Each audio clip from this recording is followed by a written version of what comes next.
Hey, it's Conrad Thompson, and you're listening to 83 Weeks with Eric Bischoff. Eric, what's going on, man? How are you? Blessed. No better way to say it, man. Looking forward to the day. Looking forward to the Super Bowl tonight. Looking forward to doing this show. I've been on a kind of a 83 weeks high ever since we did our YouTube show, and still riding it, brother. Still riding it.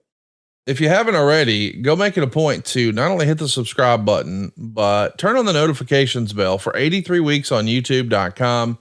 You know, since the beginning of this show, way back when, Eric and I have always just sort of focused on the podcast feed, as we call it, the RSS. But we are going to make YouTube a bigger priority. We started that this past week for the WrestleMania Kickoff press conference. We did like a pregame show. Actually, streamed during the entire press conference and then did a post-game show. We had a live correspondent there who could check in with us afterwards. We were taking lots of fan questions. So you get to be live with us and interact and ask Eric questions. And we're going to be jumping on anytime there is some major news or maybe a major pay-per-view, but it is going to become a more regular occurrence. So if you haven't already, check us out on YouTube. That's 83 Weeks on YouTube.com. Doesn't get any easier than that. Just type that in your browser, 83 Weeks on YouTube.com. That'll take you right to our channel.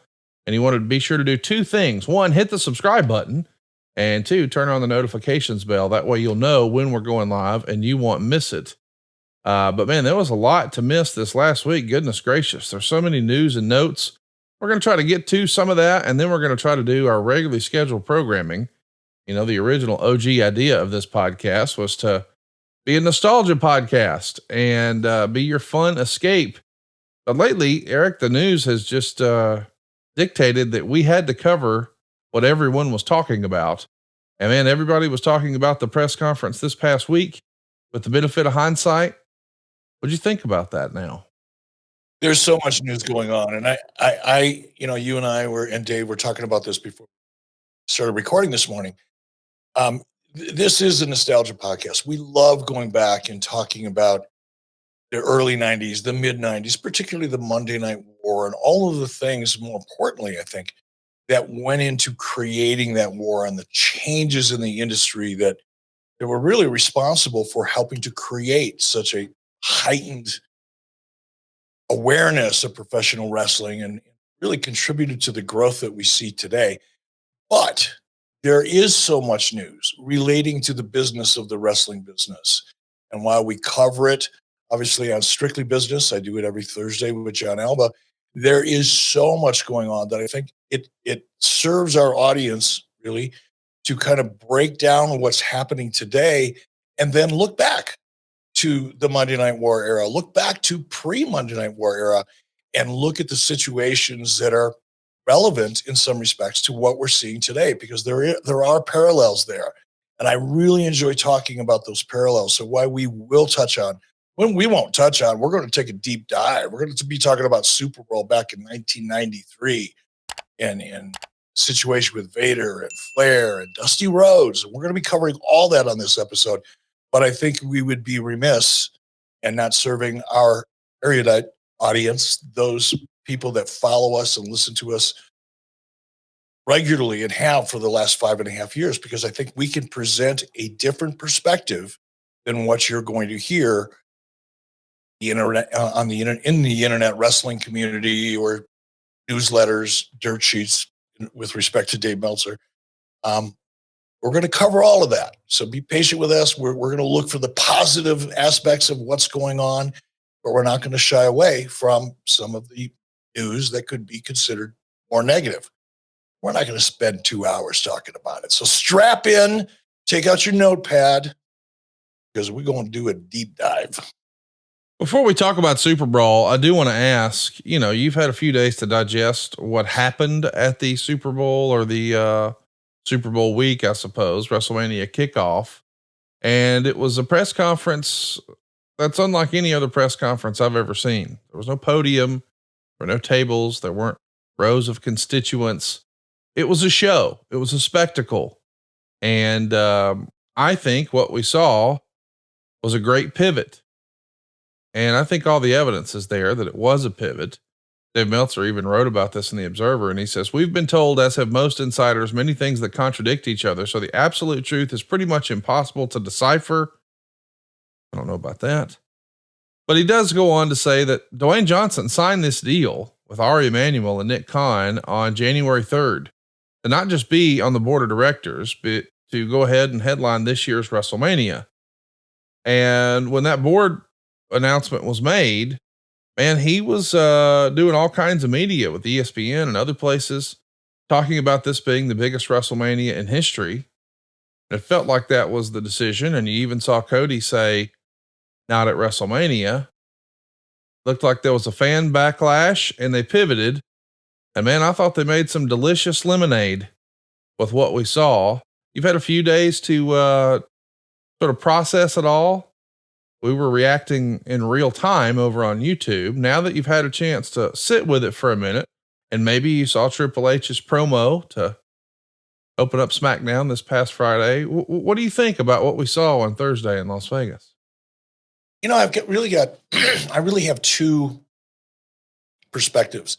I agree with you. I think what we saw at that press conference, I have a hard time even calling it a press conference because it really wasn't one.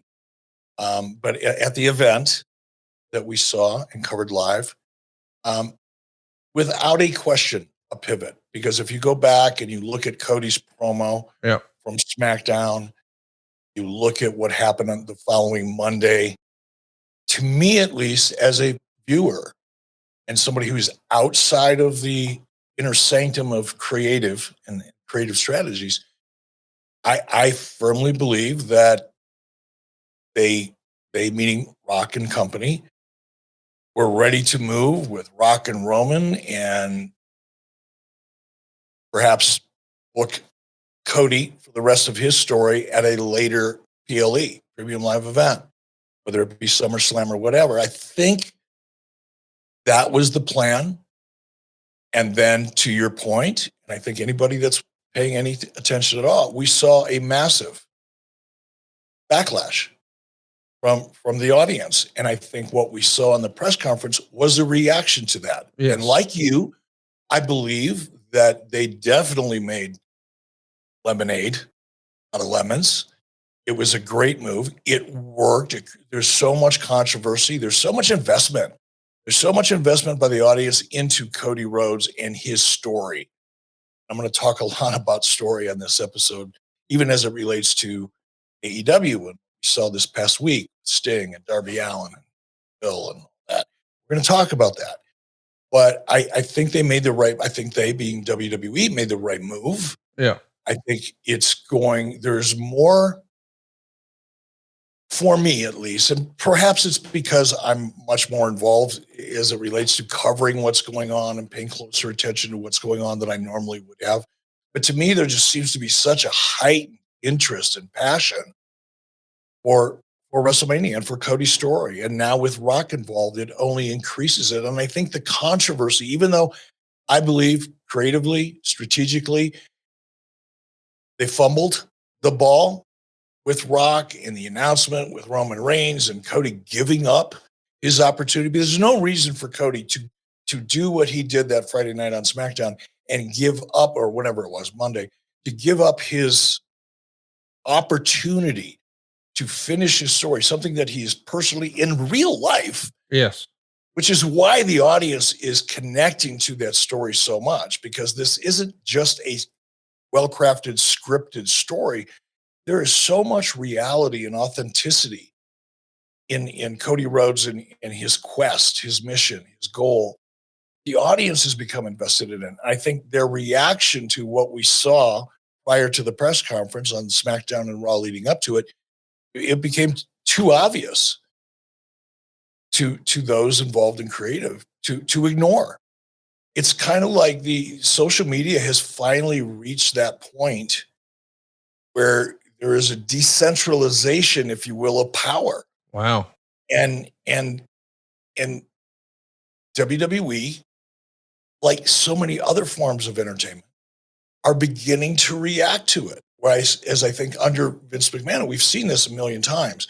When Vince was on top of all creative, it was, damn the audience. They'll like what I want them to like. That's right. That attitude was pretty pervasive coming out of WWE for a long time. It's one of the reasons I think that, and you could argue that this was good or bad, I guess, but you can argue that Vince's, for lack of a better term, stubbornness and unwillingness to listen to the audience was one of the reasons that Roman Reigns is closing in on 1,000, whatever it is, victories, or 1,000 days as champion, or whatever. Vince stuck with Roman when the audience didn't. And perhaps that was a good thing, perhaps not. But I think where we are today, you have different leadership that has a different perspective. And I think the social media backlash and a decentralization of power, if you will, forced WWE to go in a different direction. Correct course, really.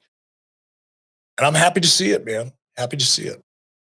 Yeah, I think they're super serving their audience. You know, they are willing to listen to the audience. And, as long as, we've seen what Brian Gewirtz has done in WWE. I mean, he's hit home run after home run after home run. You've even said on this program that perhaps the most memorable piece of business you ever did in WWE was the Billy and Chuck wedding and the big reveal that you were the minister and the 3-minute warning thing. And that was all Brian's idea. And so, Brian is back involved here. Obviously he's Rock's right-hand man. And I just thought, listen, they did about as good of a job as you could have imagined. And it left a lot of questions. As you and I pointed out on the live broadcast over on YouTube, there were 16 televisions between then and the pay-per-view WrestleMania.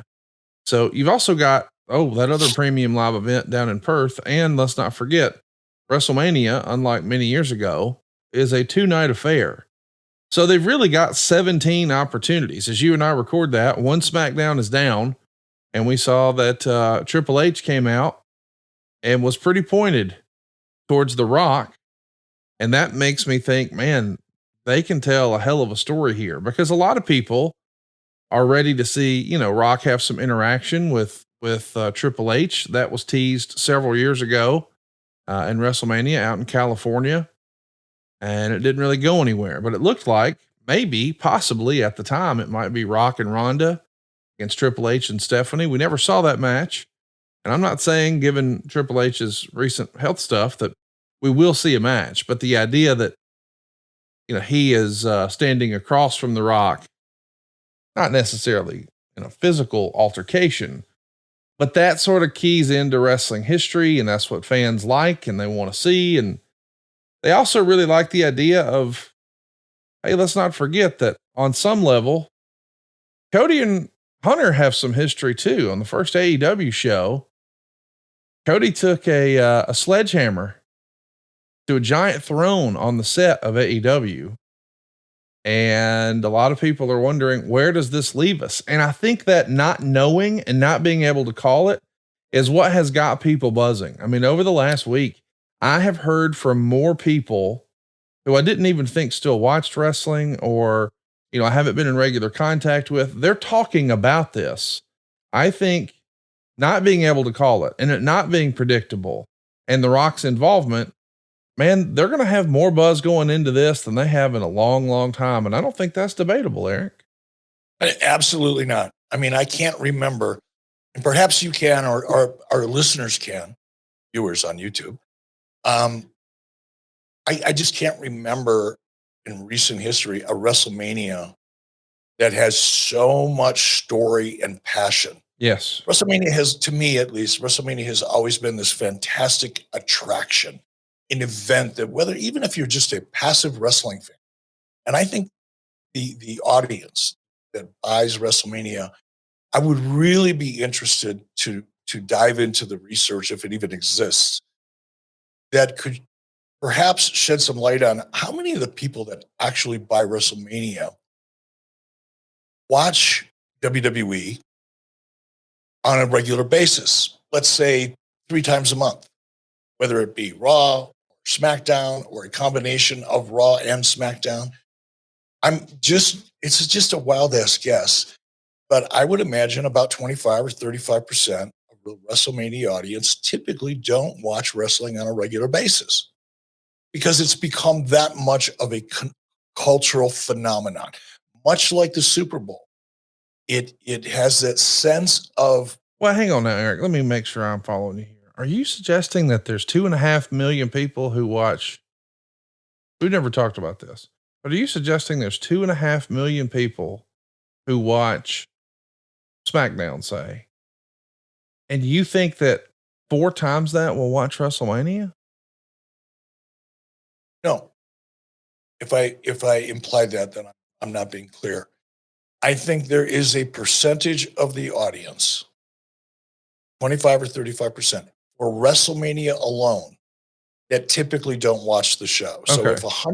if 100 people buy WrestleMania, I'm suggesting that perhaps 75% of them watch WWE on a regular basis, say 3 times a month, 4 times a month. I think that there is a percentage of the people that buy WrestleMania buy it because why they consider themselves wrestling fans in general are not typically invested in the characters of the stories. I may be wrong. I've never done the analysis. I haven't seen the data, but I do believe that because WrestleMania is so much like the Super Bowl, I think there's a lot of people that will be watching the Super Bowl tonight, as we're recording this on Sunday, that typically don't watch a lot of football. I'm one of them. I'm going to tune in to the Super Bowl. I'm going to bet on San Francisco, even though I know that's cursed. I shouldn't be betting with anybody on anything. But there's so much story. I listen to CBS Sports Radio almost all afternoon as I'm driving around, and I do that because it helps me it helps me enjoy Super Bowl. It will help me enjoy Super Bowl even more because I'll have more backstory. I'll have a better understanding of the teams and the players and how they got to where they are. And it's that story, Brock Purdy, Mr. Irrelevant. I love that story. And it's one of the reasons why emotionally, because I bet with my emotions, not with my brain, obviously. But that story is so interesting to me that I've become a fan of Brock Purdy. Now, I couldn't pick Brock Purdy out of a lineup if there was $1 million worth of cash sitting on the table. That's how unfamiliar I am with Brock Purdy and actually the San Francisco 49ers. I haven't been following them. But the story that is setting up the Super Bowl and obviously the Kansas City Chiefs, there's a great story there just with the 2 quarterbacks. Has there been another quarterback that has gone from college into the pros that has had as much success and has been as consistent as Patrick Mahomes? He's a special cat. So is Brock Purdy. And the story between those 2 quarterbacks is so interesting to me that I can't wait for the Super Bowl. And I think there are a lot of fans like me. It's the Super Bowl and WrestleMania has become one of those events that brings people together, whether they're passionate football fans or passive like I am. Same is true with WrestleMania. But I think this WrestleMania, because of the story, not unlike Brock Purdy and Patrick Mahomes, and that backstory is what's creating so much interest. So I do think, and I don't know the percentage, if it's 10%, 20%, whatever it is, but I'm pretty certain there'll be a lot of viewers for WrestleMania that typically don't watch WWE on a basis. Yeah, I would agree with that. I mean, I do think that you'll bring in a lot of casuals, but I think that the world has changed a little bit. I mean, people aren't quote unquote buying WrestleMania. It's all on Peacock now. And I think you've sort of got to go find it now. I mean, I know that this is a way to grow Peacock, et cetera, et cetera. I understand that. I think next year when WrestleMania seemingly is going to be on Netflix, perhaps it'll be an even bigger audience than what we would normally get. I just feel like Netflix, as I understand it, is still the only streaming service to ever turn a profit. So their subscriber base and their ability to market, it seems like it's just levels above Peacock. But either way, man, fans are talking, fans are excited. People have got to be happy inside of WWE. And what's interesting is, and I'm not saying that we're going to spend any time talking about politics on this show. Lord knows that's not my thing. And I know nobody listening wants to hear that, but The Rock actually came out and responded to some criticism that was misplaced, where they, I guess someone's accused him of being booed at this public event over some backlash over a political matter, when in reality, he had to quote tweet it and correct it and say, actually, in wrestling, we call this turning heel. And the idea that The Rock, this beloved superstar that everyone loved, and they're actually going to lean into that heel persona for a little while, I really like, and I think that it was the right call. And I'm anxious to see where the story goes. I caught a little bit of shrapnel on Twitter over the weekend, because when they showed the whole bloodline organization, the family tree, if you will, they had their real names and they had their titles, and they showed on the graphic that The Rock was known as High Chief. And someone asked, when the hell did The Rock become High Chief? And I quote tweeted it and said, yesterday afternoon. And people just jumped on me saying, oh no, Dwayne Johnson became this in 04. Dwayne Johnson became this in 11. Not arguing any of that. That wasn't the question. The question was, when did The Rock? You see, The Rock, boys and girls, is a fictional wrestling character. Dwayne Johnson has a driver's license. The Rock does not. I hope that makes sense. But this is the first time on WWE program that I can recall, and I have yet to see anybody correct this, where he was referred to as High Chief. And I just think that's interesting, because forever and ever, we've heard Roman Reigns during this bloodline story be referred to as our tribal chief and the head of the table. So since we've made that designation now that The Rock is High Chief, which I don't think has ever been used before, it makes me think, Eric, if I was a betting man, we still get Rock and Roman at WrestleMania. That's my call. What say you? I see it. Yeah. I see it. That's a fascinating thing about where we are right now in the arc leading into WrestleMania. And while we have 17 episodes, I'm going to refer to them as chapters. There you go. Because if we're writing a book, we have 17 chapters to evolve and develop the story. A lot of time, and I agree with you, I think there's something more at play behind the scenes that will be revealed in the weeks leading up to WrestleMania. And I can't call it. I'm not even wasting a lot of my time trying to think about the different options or combinations. Right. I'm just not, because there's so many of them. You get lost. Yeah. You screw yourself into a rabbit hole you can't unscrew yourself out of. So I'm just sitting back and enjoying it and trying to pay attention to some of the smaller details that I see, like the one that you just pointed out, to try to anticipate where it's going and to appreciate. I know I sound like I'm bending over backwards to put over creative, but I'm really interested to see what creative has in store for us. Yes. Because let's be honest, this situation, let's assume Dave Meltzer's reporting is accurate. This goes back to January 3rd. All of the things that have happened in WWE that we all know about, we don't need to spend a lot of time talking about it. We all know it. This is all of those issues where WWE was blindsided by a lot of it. They may have anticipated some of what unfolded with regard to Vince McMahon and the civil complaint, and we have a federal situation looming.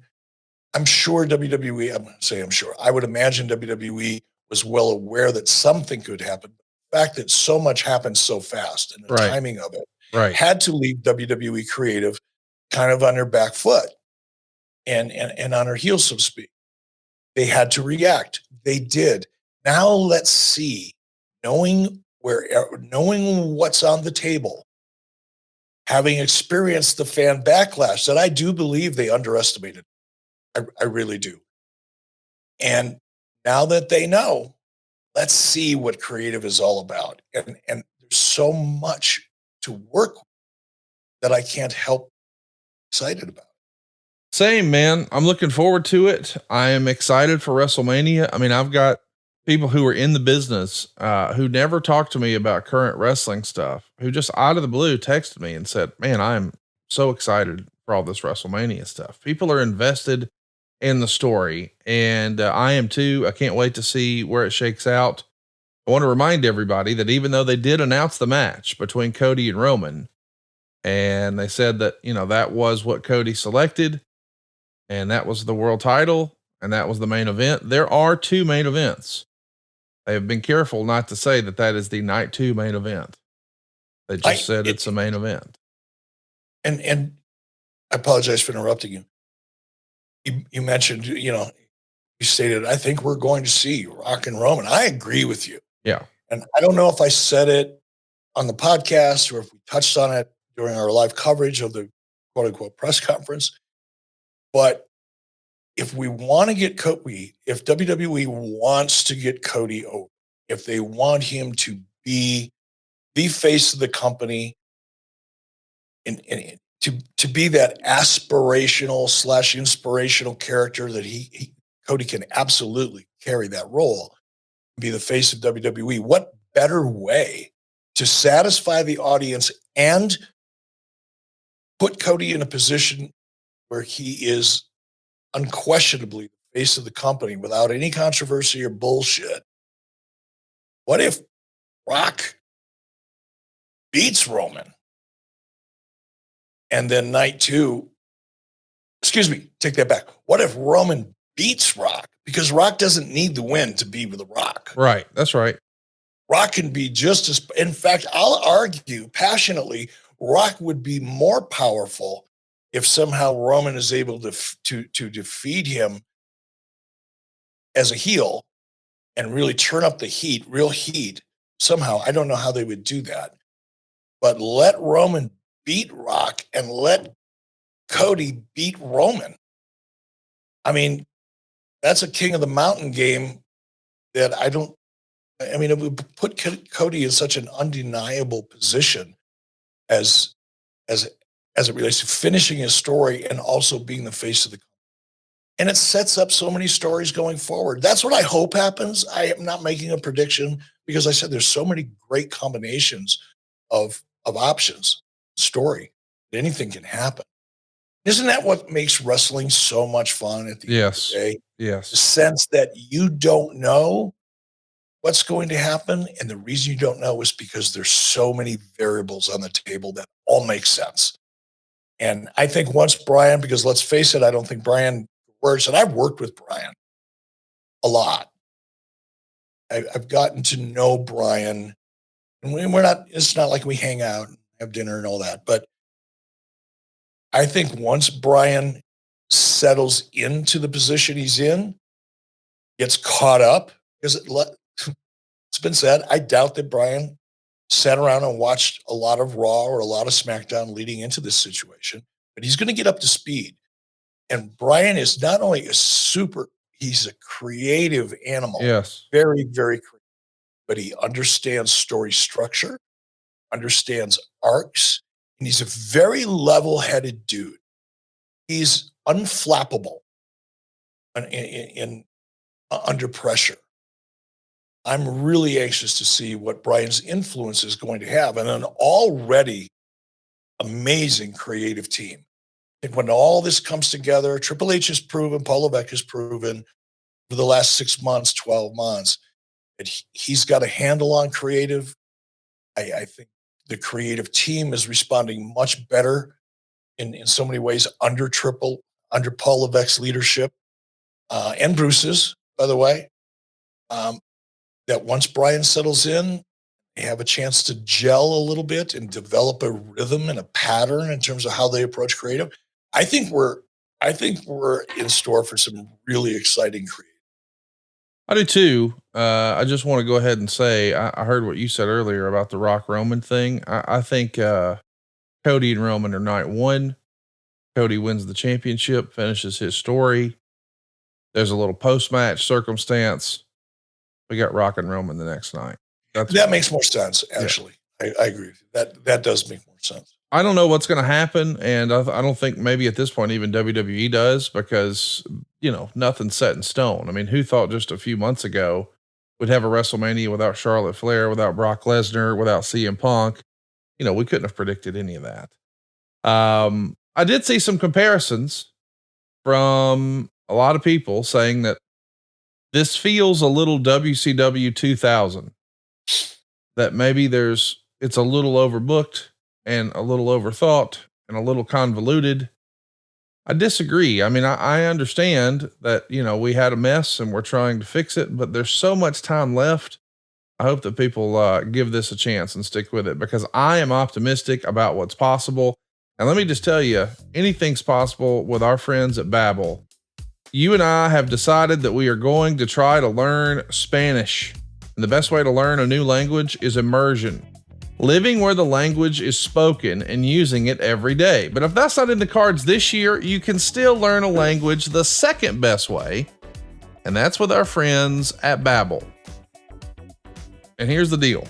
1 in 5 Americans learn a new language, or at least learn a new language as an item on their bucket list. And if that's you, 2024 can be the year. Be a better you in 2024 with Babbel, the science-backed language learning app that actually works. Don't pay hundreds of dollars for private tutors or waste hours on apps that don't really help you speak the language. Babbel's quick 10-minute lessons are handcrafted by over 200 language experts to help you start speaking a new language in as little as 3 weeks. Babbel's designed by real people for real conversation.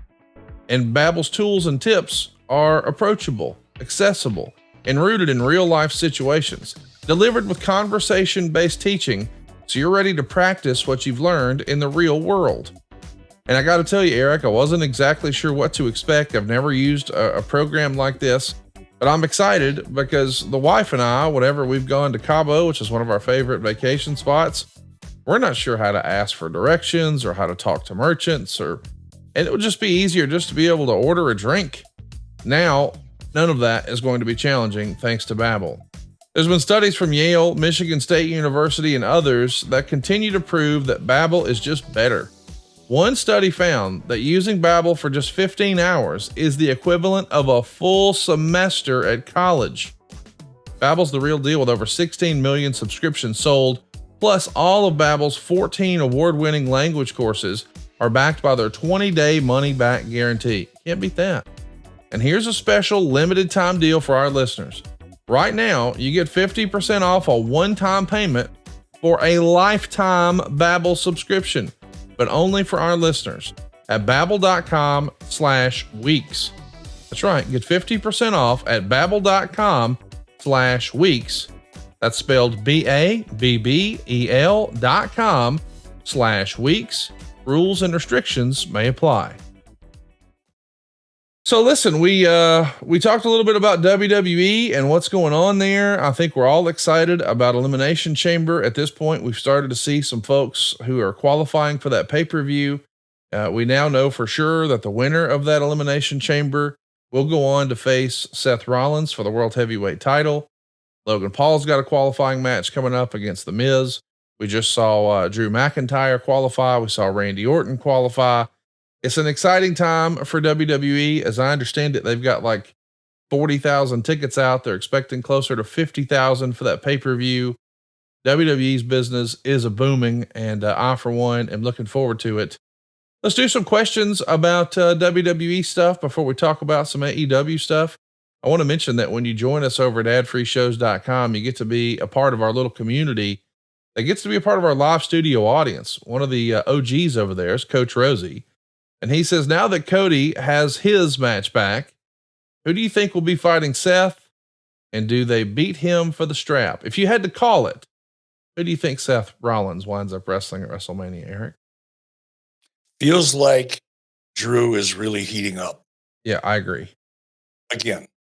And what I like about it is it's not so obvious. He's heating up. He's getting warmer and warmer and warmer every week. He's not hot yet, but they're heating him up slowly.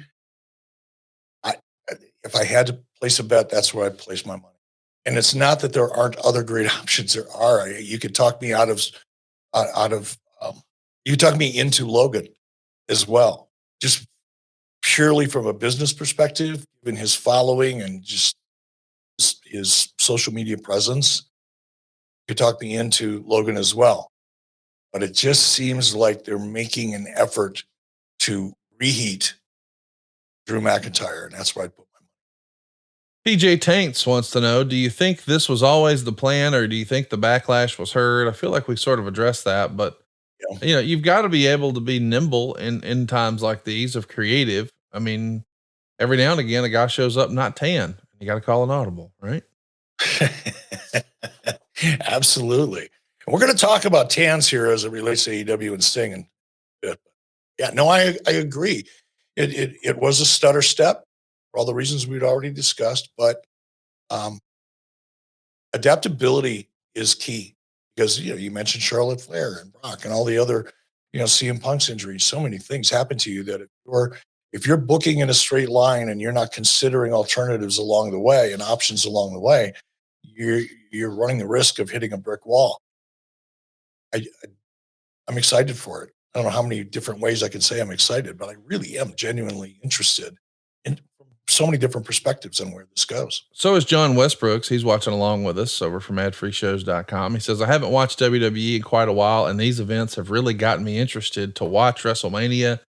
Man, they're doing their job. I'll tell you that. Coach Rosie has a great follow-up question. You and I've talked about this before off air. I'm not sure if we talked about this on air. In your opinion, do you prefer the major shows in a stadium or an arena? Great question, Coach. I prefer an arena because the energy is contained. I think the audio is different in arena. You can feel the audience's reaction or in a different way. I love the spectacle, the big, beautiful wide shots and all that. And I understand why they're important.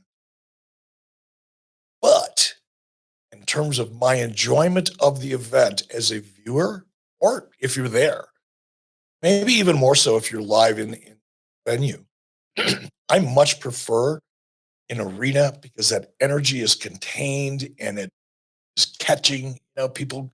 It just elevates everybody's level of excitement, enthusiasm, or heat when it's appropriate, when you have a chance to confine 10 or 15 or 20,000 people in a venue. The energy is just different. Shane Ryan O'Neill says, with the WWE Network closing at the end of the year, is there a chance that a lot of the archive material disappears forever? I have a horrible feeling that the old stuff is not a huge priority for Netflix, but I hope I'm wrong. A lot of people have been asking this question, Eric. Like, we know the WWE Network is going to see its sunset and Netflix is going to be the new home for WWE, but it is hard for me to imagine Netflix having an interest in archiving all of the old stuff. I don't know. Maybe I could see it. What do you think becomes of that? If you had to guess, it feels like a licensing opportunity for someone. I mean, there's money in them, their heels somewhere, right? But there's also, there's money and perhaps going into this deal, none of us know this, have any real insight. Perhaps Netflix is looking at that legacy footage, if you will, or legacy content and minimizing its value. But they could just as easily find out that there's a lot of value there and find new ways of taking advantage of it. Time will tell. It's an easy cop out. But if there is value, Netflix has invested $5 billion in WWE and the content. I would imagine if there's value there, Netflix will be first to see it and exploit it. So I don't think there's any foregone conclusions to the. It is interesting to think about what they're going to do with it, because we've heard over and over and over that nobody really watches the old stuff comparatively to the new stuff. So it feels like if you're Netflix, you just want the good stuff. But then I'll be honest, I scroll through Netflix, there's a lot of stuff on there that I would never in a million watch. So to each his own. Let's do a few more questions about WWE and then we'll move on. Our old pal Super Dave wants to know, do you see The Rock doing the oppressive authority figure gimmick, making Cody's life a living hell after WrestleMania? I don't. I see Rock turning babyface before that. What say you? I agree with you. I don't think Rock is a a Mr. McMahon character, or even an Eric Bischoff character in WWE, general manager. I just, that is such a tired character role. I just can't imagine it. Last one, we are here in WrestleMania season, and for a lot of fans, that means it's time to talk about the Hall of Fame. Kevin Crowley has a great question. He says, Eric, if you were put in charge of picking 4 entrants into the WWE Hall of Fame, who would you pick? And he offers his selections being Bray Wyatt, Lex Luger, Demolition, and Paul Heyman. What say you? Does anyone stand out to you as being long overdue or well deserving? Could you put those back up again, Dave? Bray Wyatt, Lex Luger, Demolition, Paul Heyman. I agree with all 4 of them, not to take the easy way out. I don't see Paul going in yet. He's active, so I don't think Paul would go in just yet. I think Paul would say I no. don't think he will. I don't, unless there's a plan perhaps for Paul to retire, in the near future. That may be an issue, maybe a situation. If that indeed is the case, I think this could be not the best time, because I think the best time to induct someone is after their career is over. Yes. Their active career on a weekly basis. Paul, it's not a question of if, it's a question of when.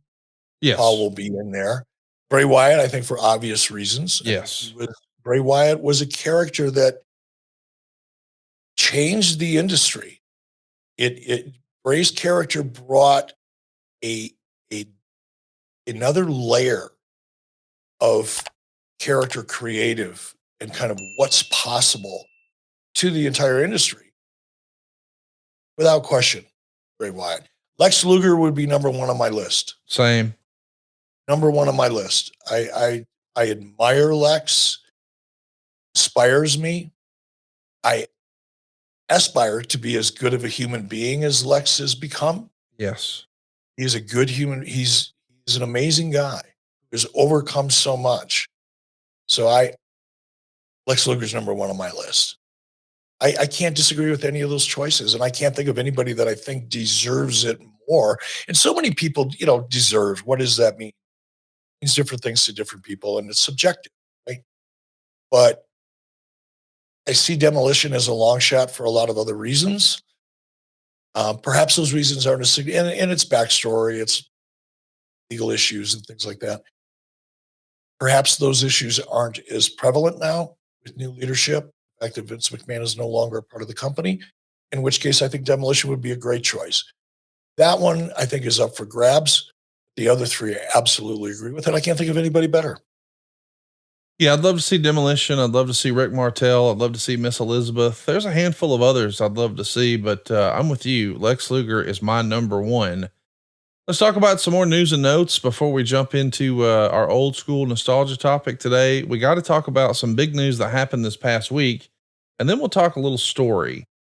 The big news, of course, is that the longtime face of TNA / Impact Wrestling, Scott D'Amore, is no longer running the show with TNA. And there was lots of rumor and innuendo about what led to his departure. I've heard through the grapevine that there were, he was sort of drawing a line in the sand about the direction he thought the company needed to go in.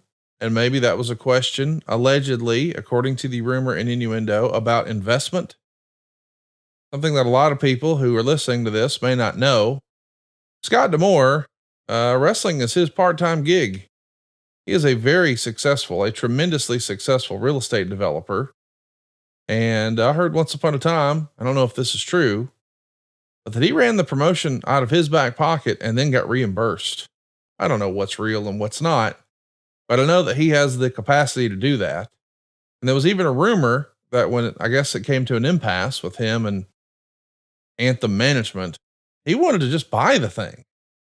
I haven't talked to Scott. I don't have any inside information, but that is the rumor going around. But I know he was beloved. A familiar story, isn't it? I know he was a beloved figure in that locker room. I know that a lot of their top talent signed and stayed and didn't take bigger money offers perhaps from AEW or WWE because they had such a great relationship with Scott, and now he's seemingly out. This feels like this is going to have a major ripple effect for that organization that it felt like, damn it, just got some momentum over there with the name change and high fives all around on the most recent pay-per-view, and AJ Francis and Dolph Ziggler and Will Ospreay and holy cow, Okada all on the most recent show. And now Scott's out. I didn't see this coming. What did you make of the news? I was surprised. Look, I don't watch TNA. It's not appointment television for me. I don't follow it on a regular basis, but I have been aware, like a lot of people, of the progress they're making. I don't know if that progress is revenue generated progress, meaning I don't know if it's paying dividends yet, but it just seems like TNA was. Now, I disagree with bringing in the TNA brand back. I think it was a bad idea to begin with, and it only gets worse with age. But that aside, because I could be wrong about that, it's my personal opinion. It doesn't mean a fucking thing, to be honest. Right. Just my opinion.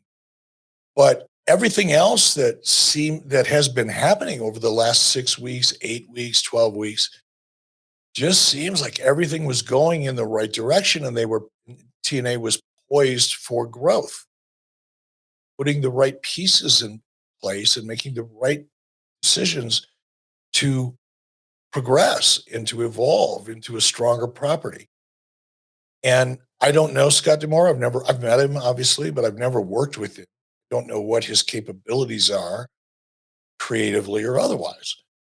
But I do know a lot of people that have worked with Scott and people that I do know that I respect who have a lot of respect for Scott. So by default, it's shocking to me that somebody who has been making the right moves, who does have the relationship with talent, because that is important. It seems like it shouldn't be, right? They're there to do a job. They've got a boss. The boss tells them what to do, but this is art.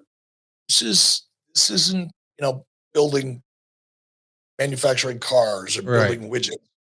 This is art. And the relationship between the head of creative is much like the relationship with a great director and stars in a movie. You have to have a relationship, a level of trust and support from your talent in order to make the best art possible or the best movie possible. It seems like Scott had that. So unless there's something going on that none of us are aware of, this makes absolutely no sense to me. I don't get it. If anything feels like WCW 2000, it would be this move. It doesn't. It has a very familiar ring to it. So I don't know.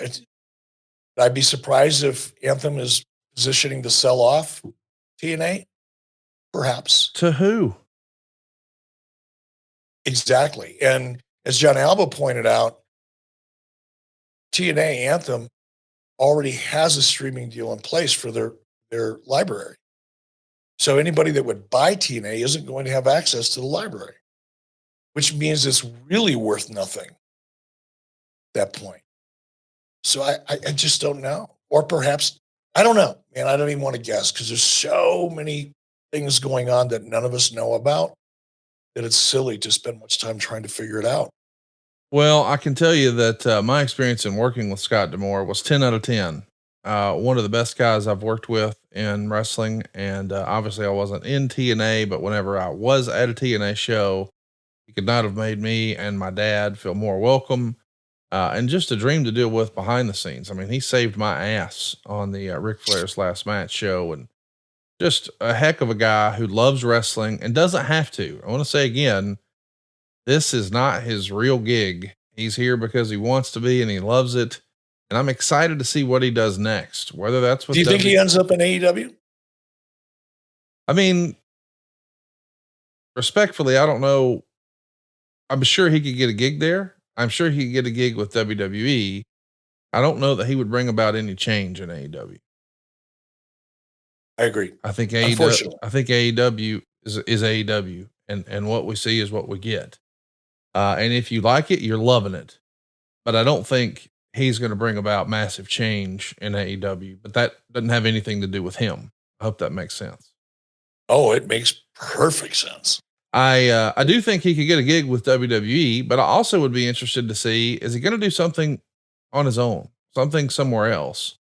And I would be interested to see what happens from TNA from here. I don't have any inside information. I sent one nice text of support to Scott D'Amore and got a brief response back saying, how blessed he felt with the overwhelming support from his friends in the industry or something like that, something to that effect. Just we exchanged pleasantries is the right way to say it. But that was it.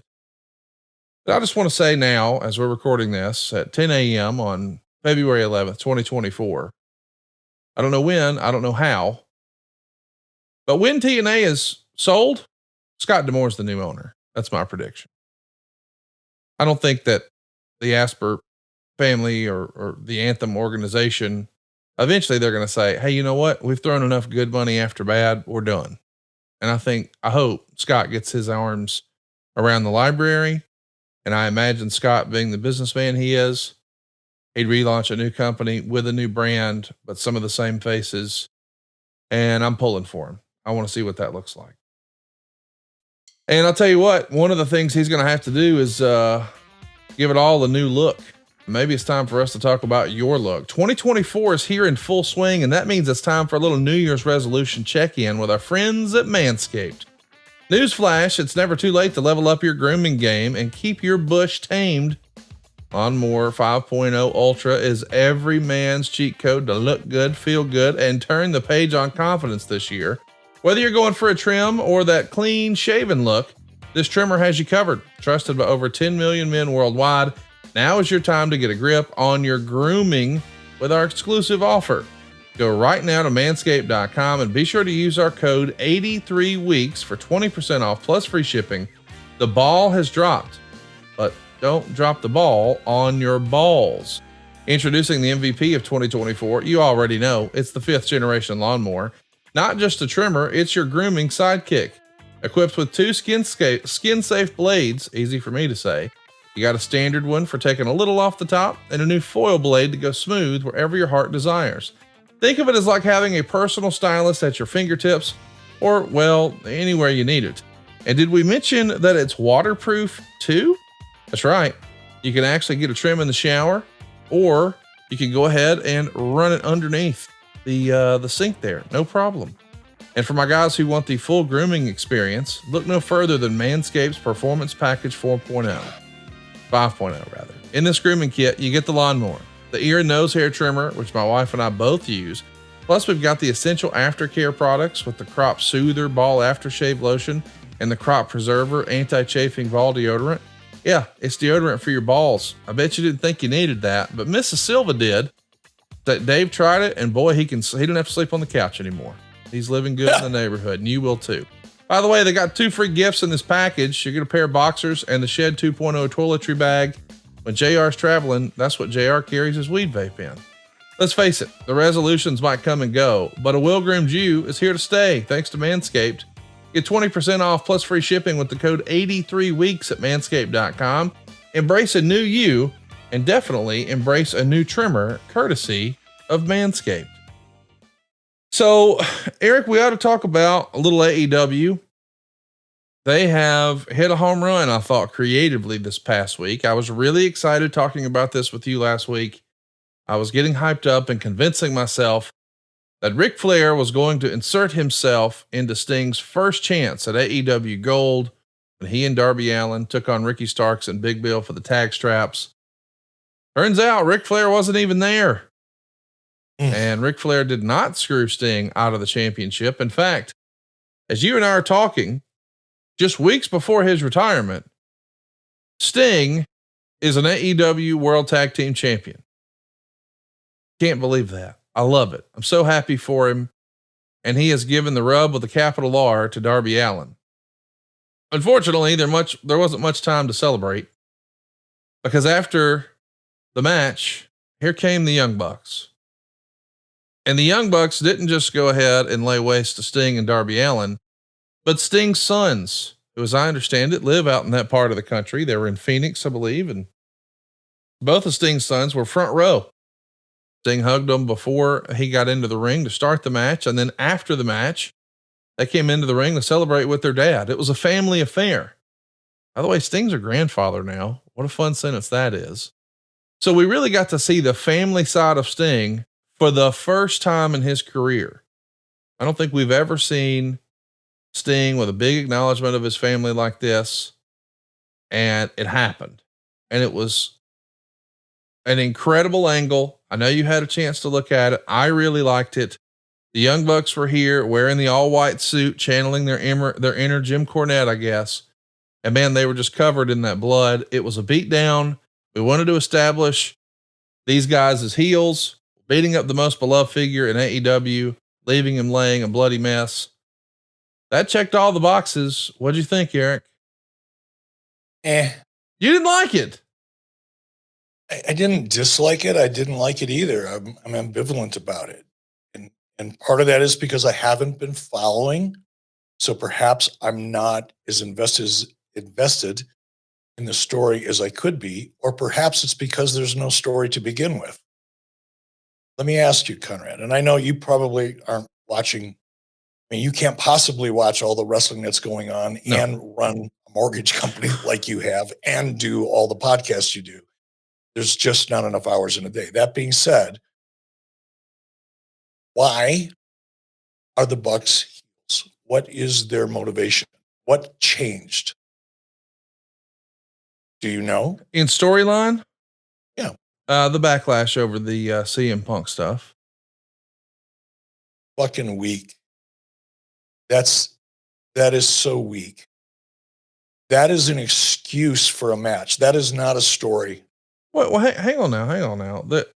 They turned their persona changed because they said they wanted the credit for starting this place and creating all these jobs and bringing a real revolution and blah, blah, blah. But I do think there was a contingent of fans who decided they didn't like the Young Bucks because of some backstage shenanigans, which, whatever, that was like 100 years ago at this point. But I also know that, respectfully, if Sting wants to work with the Young Bucks and it's going to be Sting's last match, the audience is going to want to cheer Sting in order to tell the type of story and have the type of tornado style tag team wrestling where we're brawling all over the place and jumping off shit and somebody's going through a table. You got to have good guys and bad guys. It can't just be good friends who are jumping off buildings on each other. These have got to be good guys and bad guys. So if Sting wants to wrestle them and he wants that to be his last match, you've got to find a way to make him a heel, right? Yeah, you do, but they didn't.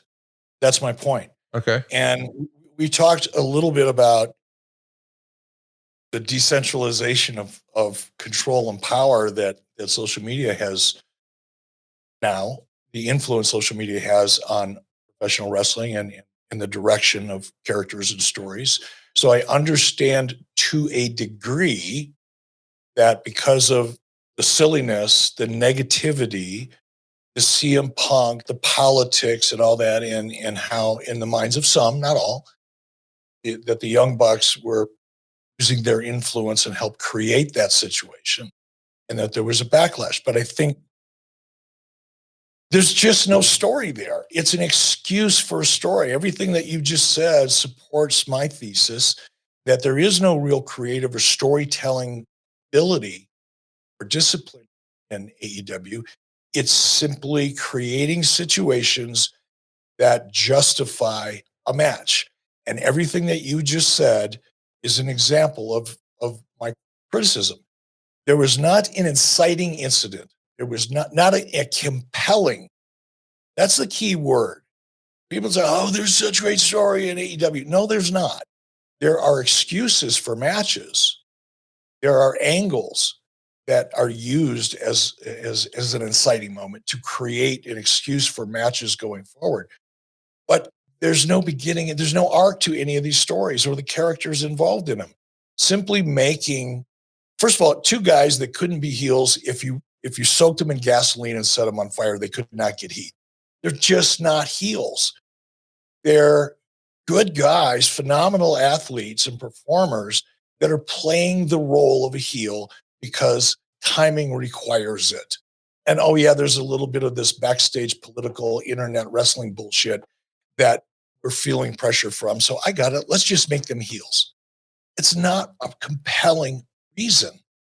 It's the exact opposite of why people are so invested in Cody Rhodes and his story right now, because of the authenticity in it, because people can relate to how Cody Rhodes feels deep down inside because something is being taken from him.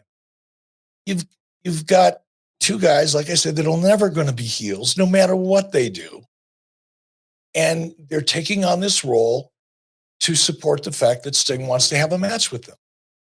It's interesting. And for those people that are interested in seeing the best match possible with Sting in his last match, I 100% agree that the Young Bucks are ideal candidates for that role.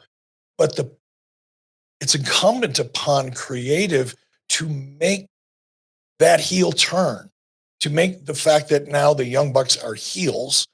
You have to make that believable. There has to be a reason for it creatively that the audience can wrap their heads around and invest in.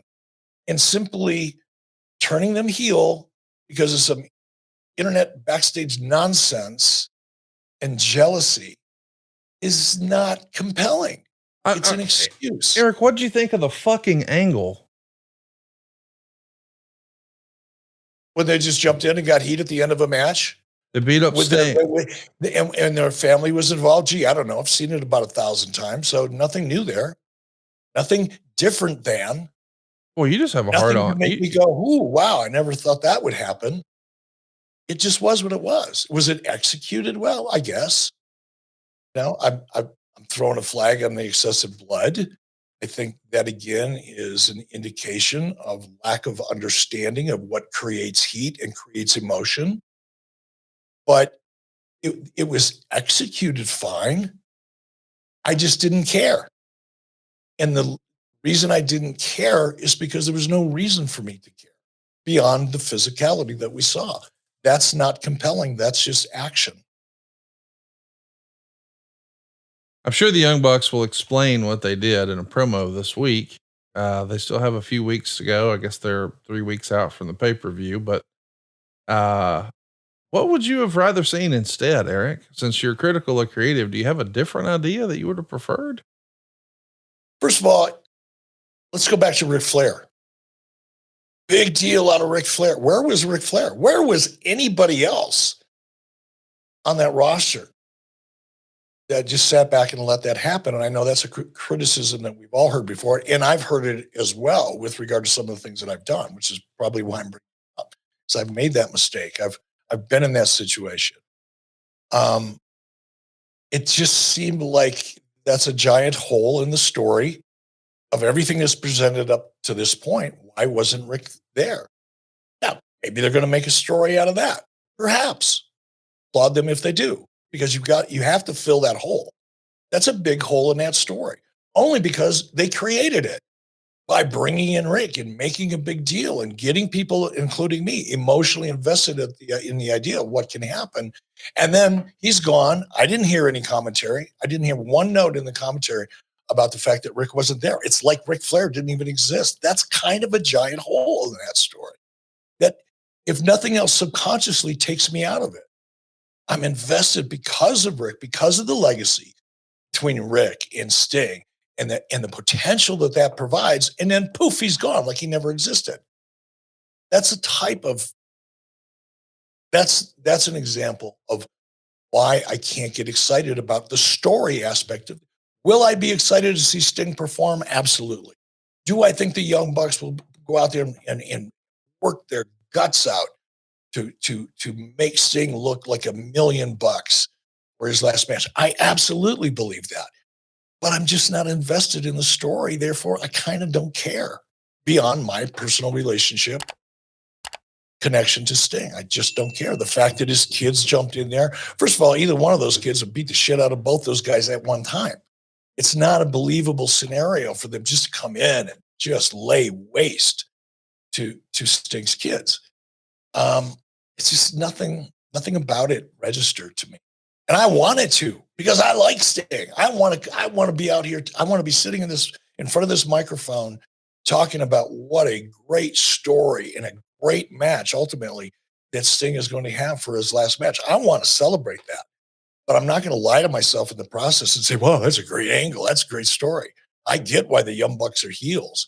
I really hate those two bastards because they got heat on the internet because of the Punk situation. I hate the Young Bucks because they beat up Sting and his family and left him laying a bloody mess. That's why I hate the Young Bucks. Like, all right, well then you're satisfied and happy and you feel differently about it than I do. I just, from a storyline perspective, I think the holes in that story are so gaping between. You haven't even been watching the show, and now you're saying the holes in the story are so gaping.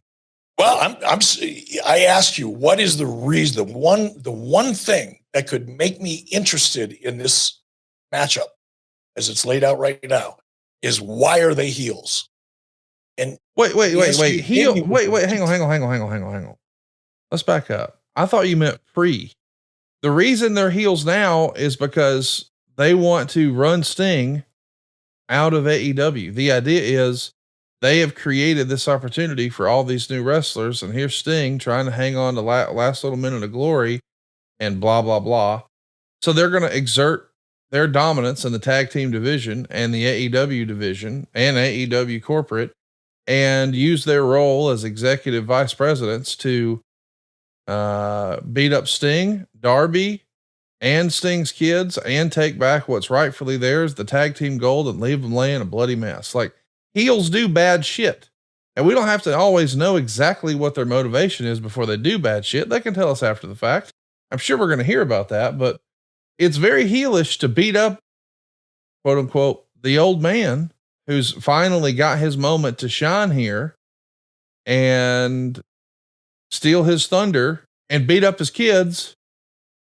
And now they're going to try to take his championship and send him packing and finish his career with a loss. And yeah, that's pretty heelish behavior, Eric. And for you to be so hardcore against it, this is like the first time, because you get accused of this all the time, but I always defend you. But this is the first time it feels like you might actually be a damn AEW hater. That was pretty fun stuff right there. I dug it. That's bullshit. It was a fun angle. It is not a great story. What I'm saying, and this is where you and I are going to take different paths or approaches to this. Everything that you just laid out to me on a piece of paper kind of makes sense, but in its execution is non-compelling. It is not a compelling story. It's just not. It's an angle, and it's worked 1,000 times. We've seen it 1,000 times. And by the way, that in itself is not a criticism. There's 7 basic stories that have ever been told since the beginning of time. And all we do is continue to put variations on that story to create a new story. So I'm not suggesting that they have to come up with something that's never been done before, because that's really difficult in wrestling. It's difficult in anything. But the story as it's being told, as you just laid it out, makes perfect sense on paper, but it's not compelling. How many people watched the show Thursday night? I don't have the rating in front of me. It's a Wednesday. 805. I do. They actually dropped from the week before with this match and the focus that's on it, and Sting's retirement, and Sting's first shot at AEW Gold, 805,000, which is about a 2 or 3% drop from the previous week. Watch that show. I'm not the only one that doesn't find this story compelling. It hasn't moved the needle. Whatever they have done, whether I've watched it or not, is not reflected by the interest in the audience. Eric, my enjoyment on something I don't care how many people watch The Sopranos. If I like it, I like it. So I don't care how many people were watching it. I thought it was good. You didn't enjoy it. And maybe that's because I'm just a fan of Sting and you still wish he was tan. I don't know, but it's like, no, because you asked me specifically, what about this? What was my reaction to it? How do I feel about it? And I'm explaining to you that while the action was good, I understand it. I'm not invested. I don't believe in the Young Bucks as heels because they haven't done anything other than their attack on Sting and some of their backstage antics, they haven't done anything to make me really believe they're heels. They're just playing a role, and it's not believable to me. You asked me the question. I don't really give a fuck how many people watch the show or don't, but as it relates to, is it a compelling story? I think it's a fair argument to look at the audience and the trends of the audience. They didn't know the Young Bucks were going to attack them and leave them laying. Like, we should judge that based on next week's rating, right? Okay, I'll give you that. I'll give you that. Let's see. I mean, Let's see. say, like, you got to start a story somewhere. And there was a rumor that it was going to be the Young Bucks. Now we know for sure it's going to be the Young Bucks. Like, we've only just seen the match become official, but let me say this. That's fair. The idea that you're going to say it's not compelling, stick it up your ass. They sold 16,000 tickets. Greensboro keeps selling out. AEW TIX. If you're a Sting fan like I am, go to AEWTIX.com. See if there's a few left. There's still a handful of production kills. I've had people come out of the woodwork asking, can you get me tickets to Greensboro? No, I cannot. There are no comps, not even within the company. That's where they are. No comps for Greensboro. It is a compelling story. It might not be exactly what you wanted to see, but people are invested in seeing. So those 16,000 people bought those tickets because of the story or because it's Sting's last match? Well, respectfully, the story that has been told with Sting over and over and over again in TNA and WWE, a lot of those sucked. And his last match in WWE was a whimper. And his last match in TNA was right down the road here for me in Huntsville. It was sparse and it was a whimper. They had EC3 and Magnus beat him in back-to-back tapings. Not good. I think this is I hope we get a proper send off of Sting. And yeah, I think fans are turning out because they want to see this AEW version of Sting paired with Darby Allin, doing a tornado tag, jumping off shit, going through tables. Yeah, I think AEW's done a good job with it. I mean, I think the proof's in the pudding with the ticket sales. Okay. By the way, if the rumors are true, Okada is now officially finished with New Japan. Will Ospreay is about to join the company. But the big news, the big announcement that Tony Khan had been teasing was that tickets were on sale for their debut in the TD Gardens. So they're going to Boston. They're not, it's the first time they've been there, I suppose, but this time they gave themselves a 1 month runway. A lot of times these big arenas, they want you to have an 8 month, a 6 month, a 4 month runway. We got like 30 days and they sold like 6,000 tickets almost immediately. They were originally scaled for only 7,000 and almost all of those are gone because people are excited about the debut of Mercedes Moné. They're calling the show Big Business.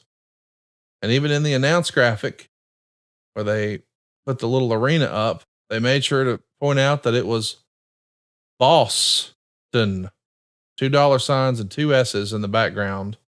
So they're telling us without telling us, sort of like the CM Punk debut back in 2021 in Chicago. Hey man, Sasha, she's here. I got to tell you, I had some talks with people who were in the business and they thought there ain't no freaking way with a month runway, Sasha's going to sell that many tickets. They were wrong. She sold a bunch of tickets quickly. They've announced nothing else, just AEW in Boston 1 month from now. Put a couple of dollar signs in there, put an extra S in Boston, and people are excited. I know you didn't think it would move the needle. It at least is for Boston. What do you expect from this Boston debut? And are you surprised she sold like 6,000 tickets the day they went on sale? No, I mean, Mercedes Moné has a tremendous fan base and equity built in, that being a WWE audience and fan base at this point. Boston is a strong WWE market, perhaps in terms of markets, one of the top 5 historically. So the fact that AEW has sold 6,000 tickets in a strong WWE market, character who is at the very top of the WWE roster, has been for such a long time.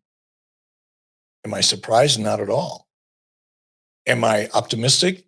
that something long-term performance, not in-ring performance, but a business performance? Am I optimistic that this is going to be a needle mover? Not really. Hopeful, but you have to look at history, recent history.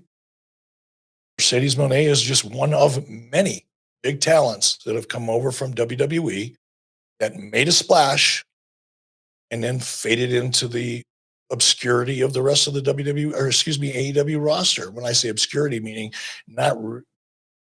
doesn't really have any impact on the performance of the product. Hopefully I'm wrong, dude. I don't want to come off as negative, but you're asking me questions I have to be honest about.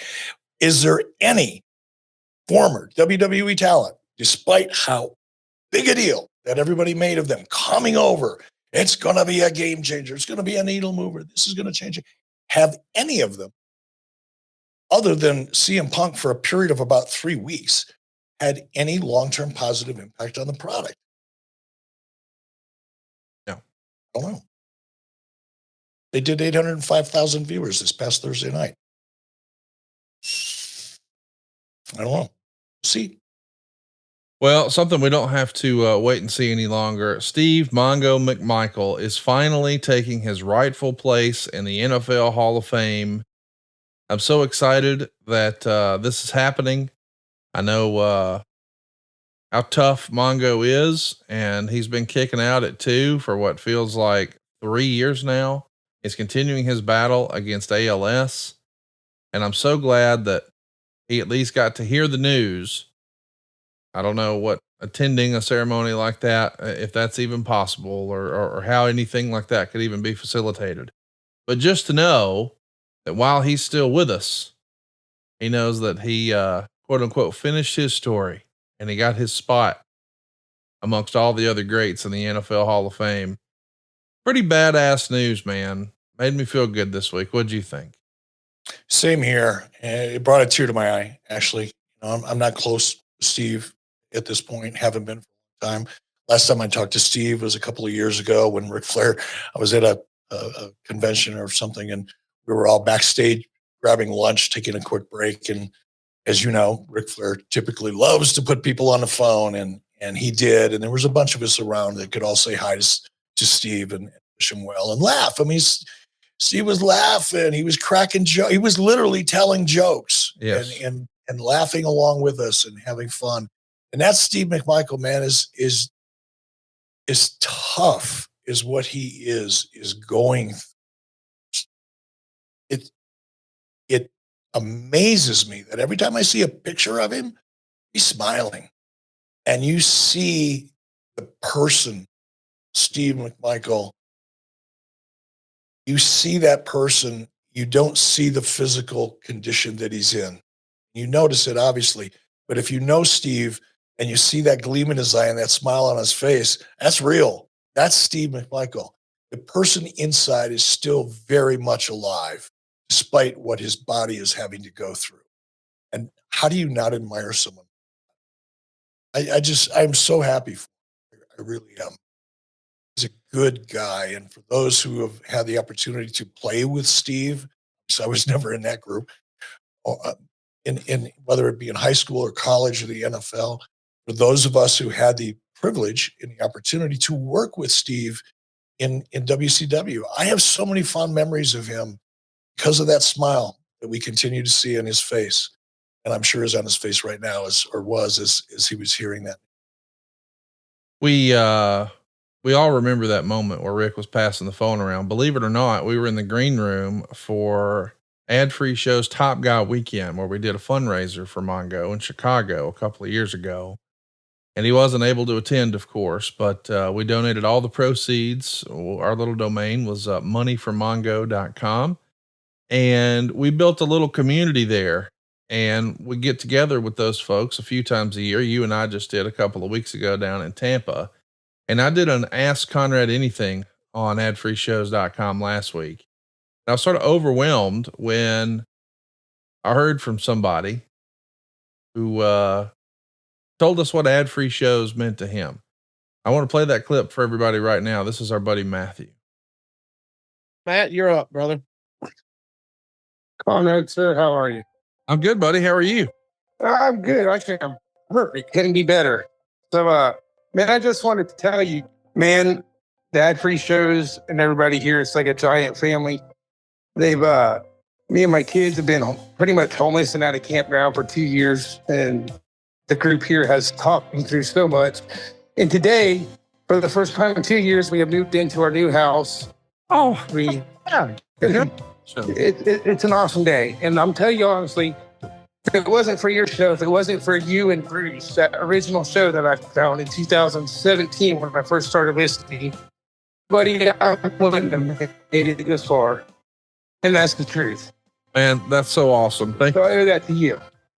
I really appreciate you saying that. I don't deserve that, but thank you very much. But I know you deserve it. Look, I probably ain't the only person that but like there was a time when I couldn't control my thoughts. I couldn't keep a thought. Everything was falling around me. And just by luck, I come across you and Bruce, and I don't remember what show it was. I think it was like the 5th episode. It was like the Mega Powers Explode or something. And buddy, you got me to laugh for the first time in ever. And I just sit there and listen to that whole show, and it just become a every week thing. And ever since then, you've been my dude. I appreciate you saying that, but you did this all on your own, and I'm so proud for you, and I'm glad that we were here to help be your backstop for you. But that's what we're supposed to do. We're supposed to support each other and lift each other up, unless you're Cassio, and then we talk shit about him when he leaves the room. Well, man, you definitely did. I might have did most of them, but I couldn't have done it without a lot of the guys that are on here. A few of them are in listening right now. So, I mean, they really pulled me through a lot. And they didn't know me from anything, Conrad. That's the point you were saying earlier about, if you don't know, you should just give ad-free a shot. Man, a top guy has been probably one of the best choices that I've made because it's more than just the shows. It's like a fellowship. It's a family. It's people that don't know me from nothing, but took me in and gave me advice that changed my life. So how about that, Eric? We often refer to ad-free shows as family, and that's what family does. I was moved with Matthew's story, and, we started adfreeshows.com 4 years ago next month. And I just thought, hey man, this will be a way to sort of answer the critics who think, hey, I wish I could listen to the show without any commercials, and you guys have too many commercials. So we wanted to deliver that and some bonus content. And it just so happened that the pandemic was just days away, and we didn't know that. And the result was this big group chat, this big community. Like I have a wrestling friends group chat, and these are people from all over the world who are now supporting each other and getting each other through tough times. And there's a lot of happy endings. There's a lot of happy stories as a result of that little community. And man, that got all over me. And I wanted to share that with you today, Eric. I'm really glad you did, because one of the things that I never want to take for granted again is some of the people in my life and some of the people that I've met through ad-free shows who have become friends, not just acquaintances, but friends. And it's important to me. And even more important, I guess, or more valuable in some respects to me, is having the privilege to be able to sit back and watch people didn't know each other before you came up with this ad-free shows idea, who have bonded and who do support it. It's a real thing. And it happens across the board. I mean, you end up developing relationships with people that you never knew before because you have this one common bond, this communal experience that's kind of unique to any other form of entertainment, really. And that's professional wrestling. And the people get together and they share their passion for it, discuss it, develop these relationships. And then we see them because we go to our ad-free show, Top Guy events, and all the other things that we do. But you see these people hanging out and genuinely becoming best of friends as a result of this shared passion for professional wrestling, but more importantly, the platform that you've created that connects these people. You got some quality human beings that I'm proud to call friends and family that are a part of ad-free shows that I never would have had the opportunity to meet. Join us over at adfreeshows.com, be a part of the live community, be a part of our little family, and enjoy all the bonus content and all the archives. There's something for everybody. And, we appreciate all of the support. Hell, I'm even going to become a minister as a result of ad-free shows. Did you know that? What? I'm going to become an ordained minister. Like not like one that Brian wrote and you rip the deal off. Like you're really going to do this? No, not a Brian Gewirtz minister. I'm talking about a shoot minister. Shoot minister. I'm going to be a shoot minister. Shoot minister is probably because a shirt. I'm going to officiate Lindsay's Cupcake Lindsay. Oh, there you go. Shows. She's getting married at the end of April, and I'm going to be there, and I'm going to be the official at her wedding, all because of ad-free shows. Cupcake Lindsay blew me away the first time we did a live show in Baltimore, and she gave me a tray of like custom homemade cupcakes with our logos and stuff on it. And all these years later, you're going to be the person to marry her off. Wow. Well, absolutely. Adfreeshows.com. There it is, boys and girls. All right, let's talk about why we're here. We're an hour and a half into the show. And we're finally going to talk about our topic. 30 years ago, WCW was going through some tough times. A lot going on here. We're coming off Starrcade 1993, where we saw one of my favorite Ric Flair matches. He overcame the unbeatable Monster Vader. He won the world title in front of his mom and dad. I think that's the only time his mom and dad actually came to the matches and saw their son wrestle. Backstage afterwards, we saw Mean Gene with all of his wife and kids, and everybody gathered together. He's the world champion once again. Now it's time to build the next pay-per-view, SuperBrawl IV. Jesse Ventura goes on the 900 line and talks about he's starting to look more professional because he's lining up a run at the Senate. He also reveals that he signed a contract extension as well. And we know you're about to sign Bobby Heenan. Did you ever know that Jesse was going to get into politics? Was that ever discussed with you? Did you think he was serious? We never sat down and talked about it, but I would hear comments, obviously comments like the ones you're referring to. Never really took it seriously. Honestly, it kind of makes sense. And Minnesota is a great place to run for political office if you are outside of the typical paradigm of political candidates. It's a very, very liberal state, has been for a long time. So it kind of makes sense in retrospect, but at the time, I didn't think I didn't take it seriously at all. Just kind of reacted to it like typical wrestling hype. Just another thing to make go, what? The guy wearing the Jimi Hendrix t-shirt that kind of looks like star Billy Graham going to run for Senate? That doesn't make any sense, but hey, behold, another question I have here. He ran for Senate now, but he did become governor. He did. But we know you're going to bring Bobby Heenan in. I guess my question is, why did you renew Ventura if you were bringing Bobby in, or did you think I'll put Bobby and Ventura together? I say that with no disrespect to anyone, but it feels like they fill the same role. They're the heel color commentator. Did you need two of them? Yes. Okay. Why not? Why overexpose if you've got a Jesse Ventura who is I love Jesse's work. I loved it in WWF when he was there with Vince. I was a fan of Jesse Ventura when I was before I joined AWA, before I ever got into the wrestling business. I was a huge fan of Jesse Ventura. I loved his work, but even back then, before Nitro, he had a lot of television. And you don't necessarily want one heel commentator on all of your shows. There's enough room for variety. I thought given Bobby Heenan's equity and relationship with the audience, and particularly with an opportunity to team him up with Gene Okerlund, how could you not want to take advantage of that? Whether you had room for it or whether you needed it or not, find a way to make that work.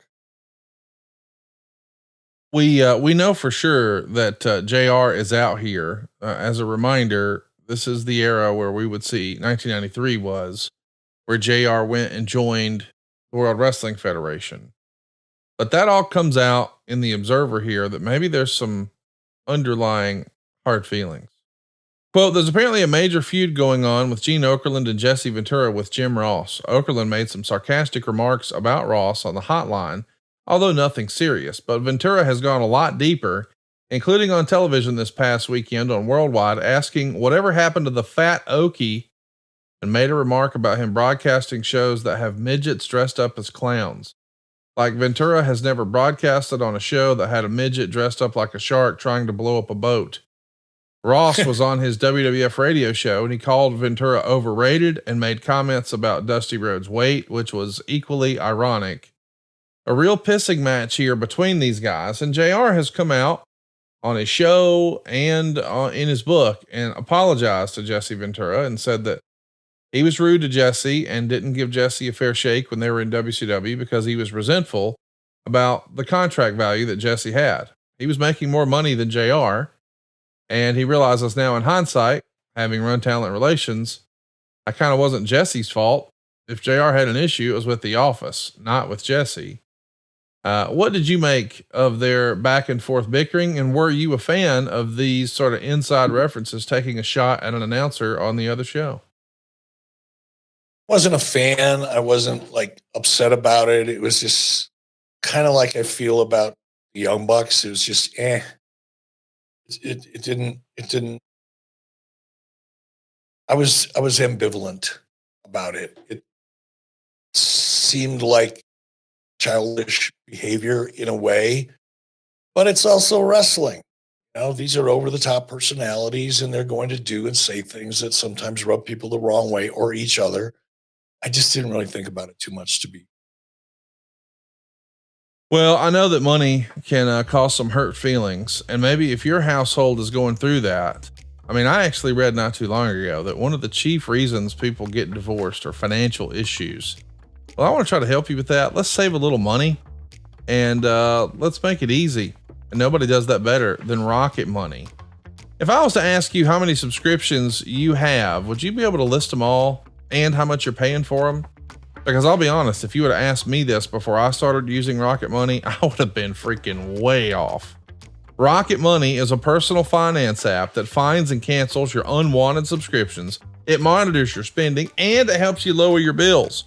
I can see all of my subscriptions in one place. And if I see something I don't want, I can cancel it with a tap. I never have to get on the phone with customer service. They'll even try to give you a refund for the last couple of months on wasted money and negotiate to lower your bills for you by up to 20%. All you have to do is take a picture of your bill, and man, Rocket Money takes care of the rest. Rocket Money has over 5 million users, and they've helped save their members an average of $720,000 a year with over 500 million in canceled subscriptions. So stop wasting money on things you don't use. Cancel your unwanted subscriptions by going to rocketmoney.com/83weeks. That's rocketmoney.com/83weeks. rocketmoney.com/83weeks. One more time, rocketmoney.com/83weeks. Let's talk about the Shockmaster. He's going to make a return and challenge Vader to face him one-on-one.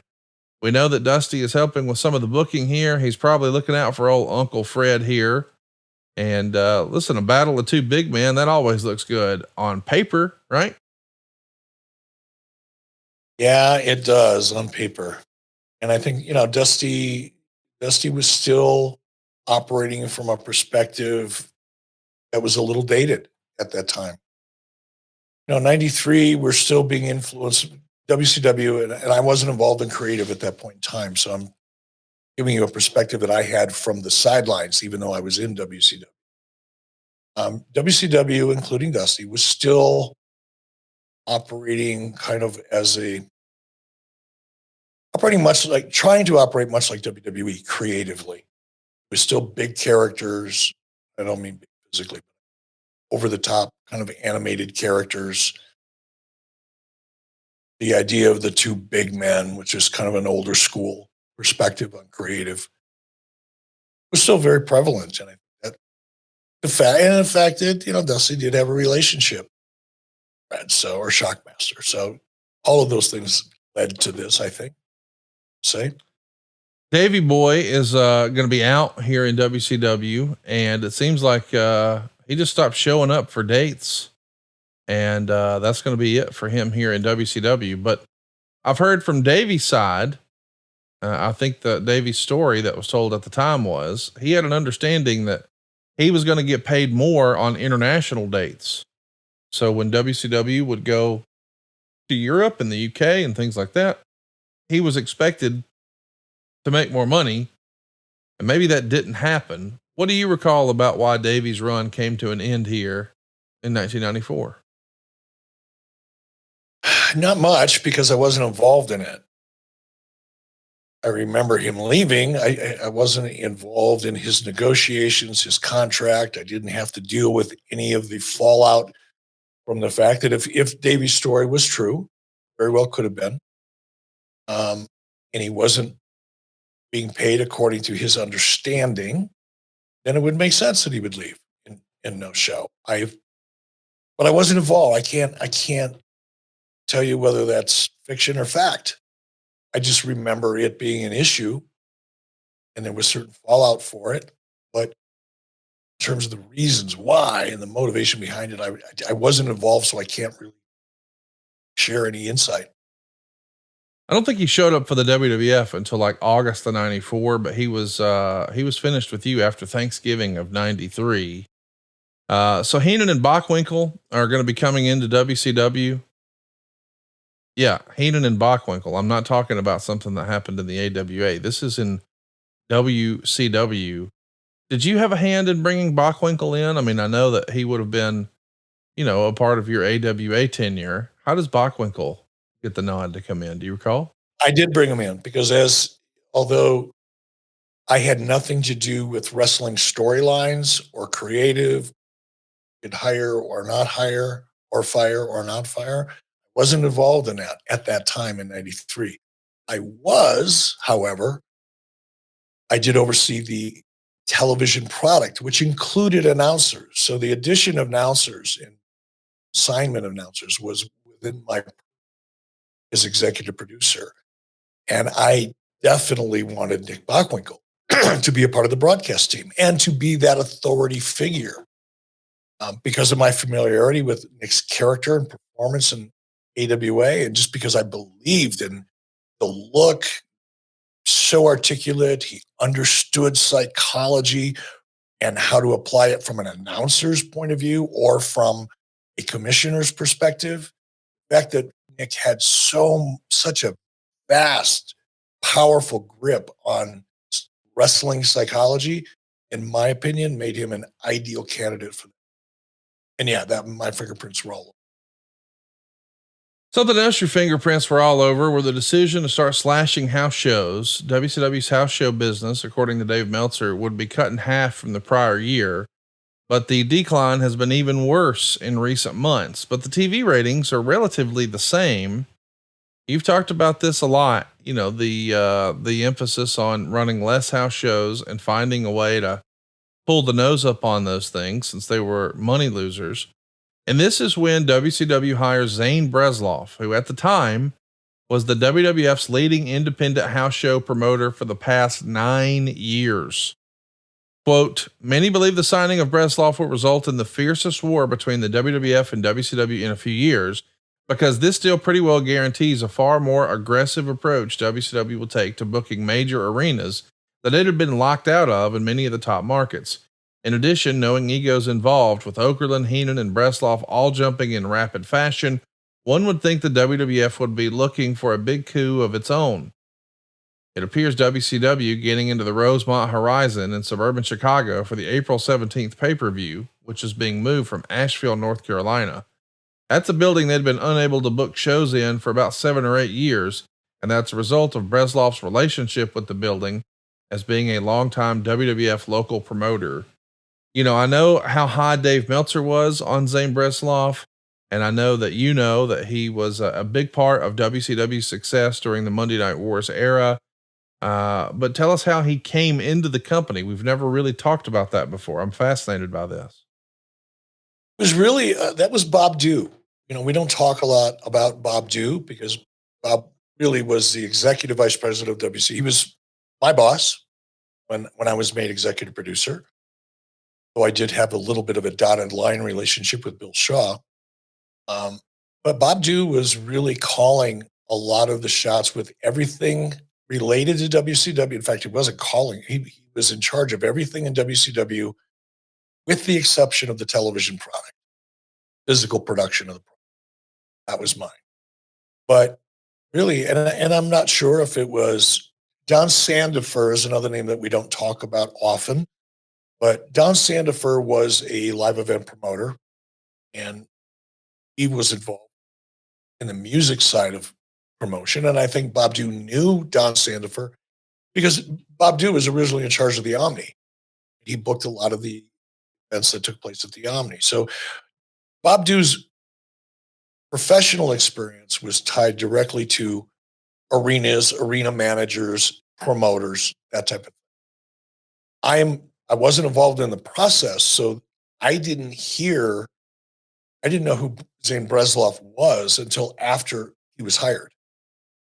Take that back. I may have been involved in a meeting or two right before he was hired. Pretty sure I was. I think it was a kind of a director's meeting, and we all met Zane before it became official. But that meeting was the first time that I'd ever heard Zane's name because I wasn't involved in that side of the business. I wouldn't have come across his name. But yeah, that was a Bob Dew / Don Sandifer decision. Perhaps Gary Juster may have been involved. I don't know. Did you expect the WWF would be pissed off about this? No, because I didn't really. I didn't understand the magnitude of it. I didn't know what Zane's role was. I learned subsequently after that meeting or during that meeting, perhaps, I learned more about him, and I had learned subsequent to Zane coming on board exactly what his role was. But I didn't know it going in. So I didn't have any expectation of how What about the impact of Bresloff? How long do you think? I mean, was it an immediate impact, or did it take a while before you realized, whoa, this guy's a force? It didn't happen overnight, because Zane had fantastic relationships with a lot of the building managers and decision makers, would evaluate opportunities. That was Zane's strength, in addition to knowing the local market. So if Zane was able to get us in, Chicago is a perfect example. Because of Zane's relationships with the building managers and the people who make decisions and negotiate on behalf of the venue, if Zane obviously had relationships there, but he also had relationships with local media, which is equally as important. You want to get as much bang for your buck as you can. If you're going to make a media buy in the market, you want that buy to be as efficient / effective as it possibly can. By efficient, I mean as low a cost as possible, especially with WCW at that time, because we had limited funds. The reason and I've talked about this before, it's not news.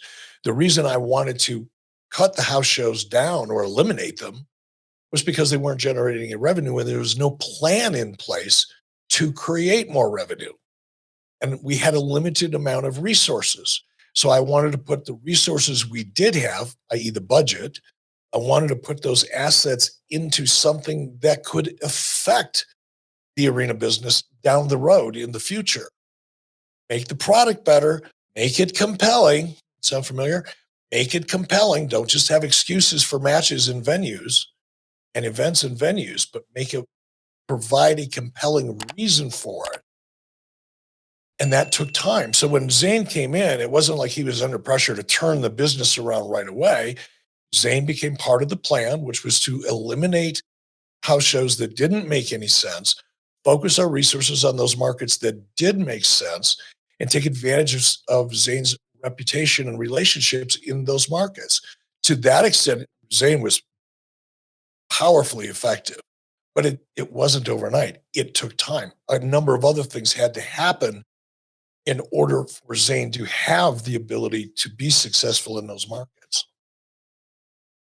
The Observer would also say, with all the money WCW spending on announcers, promoters, tour expansion, booking more expensive arenas, and expensive television production tricks that are more distracting than effective, they had better put some money into getting more performers who can perform and figuring out how to get those over to where people care about them. Despite all the emphasis on house shows, these moves indicate it is still pay-per-view revenue that's going to be the main revenue source in this country of presenting live events. Do you agree with that? That the core of the business is pay-per-views in this era? Well, WCW's revenue was certainly driven by pay-per-view. There was ad sales, which was there. We weren't getting any license fees. Nobody was paying us for our show like we have today. We didn't have the advantage that obviously WWE does, or even that AEW has right now. Probably the closest thing that we could point to today that's similar to the position WCW was in back three, these comments are coming from, is currently TNA. TNA is not getting a license fee because they own the network. So there's no revenue there. The only revenue is going to be from where? Pay-per-views, licensing, merchandising, which are almost non-existent if you don't have a strong television program, right? Pay-per-view is it. And that's one of the reasons why, from Dave's perspective, and look, Dave has never been in the wrestling business. He doesn't really understand the business of the business. He only understands what he's learned from being an observer on the sidelines. But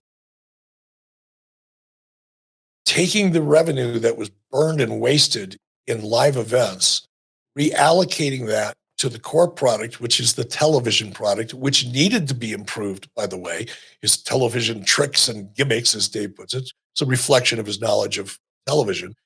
But the increased television production values were absolutely a necessary item on the checklist of how do we build a compelling story? How do we get people to come to the arenas?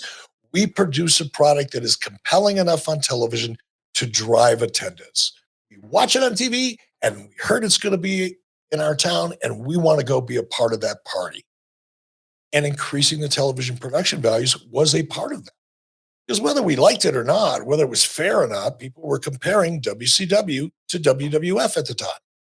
WWF, to Vince McMahon's credit, early on in the 80s, WWF made a decision to increase the production value of the show. That's why advertisers became more comfortable with it. That's why the fans became bigger fans of it. That's why mainstream media started. That's why Hulk Hogan ended up on the cover of Sports Illustrated. There are a lot of reasons why wrestling enjoyed such a boom period in the early 80s. And no small part of that was because of the increase in television production values. So yes, talent is always going to be important, whether it's a movie, whether it's a band, whatever it is, your performers drive it. And you need to have great performers, but you also need to present those performers in a way that's compelling and interesting for the audience. And that's what we were trying to do. WCW is having an influx of talent here in this era too. Del Wilkes, the Patriot, he's going to come in. Barry Darsow, who we knew was Crusher Khrushchev and later Demolition Smash. I guess the Repo Man, he's going to show up here. And the Taskmaster Kevin Sullivan also debuts. Who was helping run and scout talent in this era? I know that wasn't really your role, but who was? I think, everybody on the booking committee at that time, and again, Dusty Rhodes, I think at this point in time was driving it, seeing it. But, Mike Graham was there. I think Greg Gagne was there. Terry Taylor, I believe, was a part of that process. There were a number of people that were part of the creative team that would, people would send in tapes, obviously. I think Kevin Sullivan's a perfect example. That was a Dusty Rhodes influenced decision. Dusty really believed, because of his experience with Kevin Sullivan, that if we needed one thing at that time, Dusty believed, it was somebody who had a better feel for heat. Somebody that could bring some ideas to the table that were different than the ideas that were generated by the existing teams. And Dusty firmly believed, I remember the conversations, that we need more heat, and there's nobody better than a guy like Kevin Sullivan to help create it. So, yeah, hopefully that answers the question. Let's talk a little bit about Missy Hyatt. She makes the Observer here. Quote, Missy Hyatt had an offer to pose for Playboy, but the company made her turn it down, citing a morality clause in her contract. And of course, Meltzer says, imagine that, a morals clause in a wrestler's contract. I think over the years, it's been said that maybe she tried out in 1990 or she had an opportunity and didn't happen there, but I guess it pops back up here in 94 and it doesn't happen here. Do you remember this conversation with Missy? No, not at all. I don't even know if that's true, by the way. Okay. But could be. This is news to me. Got it. Well, some big news is going to happen at the end of January, directly from the Observer. After a 3-year run, the results of which were rapidly declining house show business and overall declining television tapings, Dusty Rhodes' tenure as booker for WCW came to a close last week. Dusty officially resigned earlier in the week. No reasons were given for the change, although Rhodes' ideas had been overruled several times of late, which had rendered him nearly powerless when it came to the booking of the top pay-per-view shows, which really was his most important job. The official word seems to be the booking will be handled by a committee composed out of, but not limited to, Bill Shaw, Eric Bischoff, Mike Graham, Greg Gagne, Colonel Robert Parker, and Ric Flair. WCW has frequently gone to committees in between bookers, and the result has always been chaos, to the point where the wrestlers themselves would ask 3 different committee members what the finish was and get 3 different answers. Ultimately, a booker will be chosen. Walk me through this. I mean, it's reported that Dusty's going to remain with the company as a senior consultant, like an advisory role, I suppose, maybe what Crockett was supposed to be doing once upon a time. What do you remember of Dusty resigning and this new committee and all the moving and shaking here? Well, as is typical Dave Meltzer fashion, his reporting is wrong. Bill Shaw was never on a booking committee. I don't know where the fuck that came from. In typical Dave Meltzer fashion, not true, not even remotely close to true, but there nonetheless, because that's what Dave does. And let me just go step back from that factoid. We were in a transition. Yes. As a company, cutting down on house shows, putting our resources into television, reevaluating the way we took care of our live event business, also reevaluating, because we had to, absolutely necessary, our approach to creative. There was so much transition at that point in time internally, office management, obviously, my role in management, amongst others. It was a difficult time. Anytime you go through a transition from the top down, it's stressful. And Dusty, being Dusty, didn't adapt all that well. Dusty was stubborn. Dusty had his way of doing things. And oftentimes it worked great. Sometimes it didn't. And Dusty's, I don't want to say inability, but his decision not to collaborate, if you will, and take other input. He tried, man. I remember I brought in 2 writers from LA to try to help Dusty, because Dusty's strength was vision. Dusty saw wrestling like a movie. He never really articulated it this way, but Dusty was one of the people who made me believe, or at least the way Dusty approached it was an example to me of why wrestling needed great story. Dusty's downfall, or I shouldn't say downfall, is vulnerability, or his weak spot was in discipline. Dusty would change directions pretty quickly within a story, or not think through the story well enough to make sure that the ending justified or supported the beginning, right? And I remember one of the writers' his name was Angelo Grillo. And these were 2 writers that had previous success in Hollywood. I found them through an agent, actually through an agent that represented me, and interviewed and brought them in. And I didn't bring them in to drive the wrestling story. I brought them in to support Dusty. So Dusty could come up with the big idea, and then my hope was that these two writers could take that big idea and distill it down into manageable segments or points along the arc, lack of a better way of saying it, that would help make Dusty's vision, which I believed in 1,000%, but provide the foundation for better execution of the vision, because that was Dusty's spot. Dusty tried really hard. I mean, he did. It wasn't paying lip service to it. He wasn't trying to convince me he was trying when he really wasn't. He wasn't trying to sabotage anybody politically. The chemistry just didn't work. And that's such an important part, I believe, I've learned the hard way and by result of some success, that your best opportunity for your creative to really resonate, it's collaboration. You have to be willing to collaborate. There's no one person on any quote unquote committee or creative team. And we call them booking committees back in the day. Now they're creative teams. It's the same thing, right? Just different approach. But it didn't work, Dusty. I brought the writers in hoping to find a way to make it work. And as Dusty became more and more frustrated during that transition, it became apparent that he no longer had the passion for that role as the head of creative or head booker or dirt sheet reader. The passion was gone. Frustration took over. And it was time for change. But I didn't want to lose Dusty.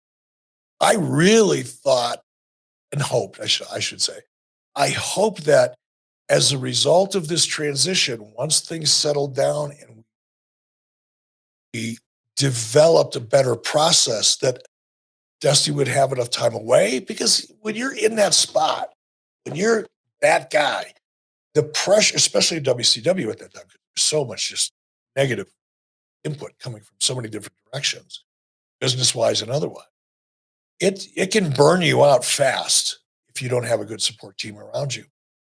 And I really hope that we would be able to realign our approach to creative, come up with a more efficient way of doing it, and a support mechanism in place that I could bring Dusty back. Because I firmly believed in Dusty's abilities and vision. I just had an issue with his ability to execute it, because Dusty liked to be left alone. When I first got to WCW, and Dusty took me, I won't say took me under his wing, but Dusty made it very easy for me. Dusty was very welcoming to me, beyond just professionally. We liked a lot of the same things. We had a lot in common. And oftentimes, I'd go up to see Dusty in the middle of the day. If I was downstairs in the production center doing wraparounds or doing voiceovers or whatever I did, if I had 2 or 3 hours to kill in between what I was doing, I'd go up and hang out with Dusty. But there were times when I go up to hang out with Dusty and his door was closed and Janie Angle was sitting outside his office. And if Dusty's door was closed, that means he was creating, baby. And you didn't bother him. Want to share ideas. He didn't want to discuss what he was thinking until he was ready. And that worked for Dusty, but it didn't work that well when it came to execution.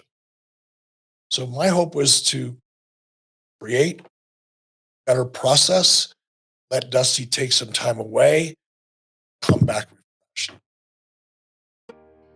Well, I'm glad we're able to execute and refresh our affiliate partnership with our friends at Fanatics. If you're looking for WWE swag, look no further than shopwrestlingmerch.com. We're excited to have this affiliate partnership with both WWE and Fanatics.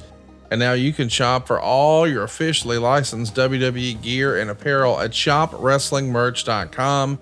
That's shop, SHOP, wrestlingmerch.com. Or if you're watching along with us on YouTube, just hit that QR code that's up on the screen now, or check out the description for today's episode for the link. That's where you can shop for confidence with all your favorite WWE tees, hoodies, caps, belts, and more with the WWE shop. And be sure to use our special link, shopwrestlingmerch.com, to support the show. And I want to remind everybody, STARRCAST is coming down under. It's our very first international STARRCAST, and Eric Bischoff is coming with me. I can't believe this is real, but it's happening. April 11th through April 14th, Ballarat, Victoria, Australia. I'm taking the 22-hour flight, and I'm bringing along 4 of my favorite WWE, WCW championships with me. How about the actual big gold that Hulk Hogan played air guitar with on Nitro? Same one that Dusty Rhodes and Ric Flair held before him. We're also bringing the WrestleMania 17 world title, held by both Stone Cold and The Rock, also Kurt Angle and Triple H, but everybody remembers WrestleMania 17. And who could forget the Macho Man Randy Savage's Intercontinental title? I'll have that in my bag, along with the WCW title that Ron Simmons won, and Lex Luger, and Big Van Vader, and so many others. But you want to talk about a lineup? How about Bret Hart on stage with me for the very first time? We're calling it Hitman, an evening with Bret Hart. I'm going to get into all the rumor and innuendo, and we're of course going to talk about the 30th anniversary of his WrestleMania 10 match with Owen Hart. Not just that, but Bret's got an actual wrestling show. He's bringing what he's calling the Australian Stampede, a super card of wrestlers from all over the world. And Mickie James has an all-women show. That's right, Bret Hart, Mickie James, Shelton Benjamin, Chris Masters, Eric Bischoff, so many others. Names are coming out left and right. Keep up with all the latest and greatest over at STARRCAST Events on Twitter. That's at STARRCAST Events on Twitter. But what can you expect? You can expect meet and greets galore, all your favorites, see the matches, watch the shows, take a picture with the belts. It's going to be great. You don't want to miss anything. We've got 4 days of fun-filled events. Grab yourself a gold or platinum bracelet. It'll get you all access to all the events. And StarRcast.com is where you can pick those up. That's STARRCAST.com, StarRcast.com. It won't just be me. It'll be old Easy E. That's right, 83 weeks coming down under. Our first ever international StarRcast, Ballarat, Victoria, Australia, April 11th through April 14th, StarRcast.com.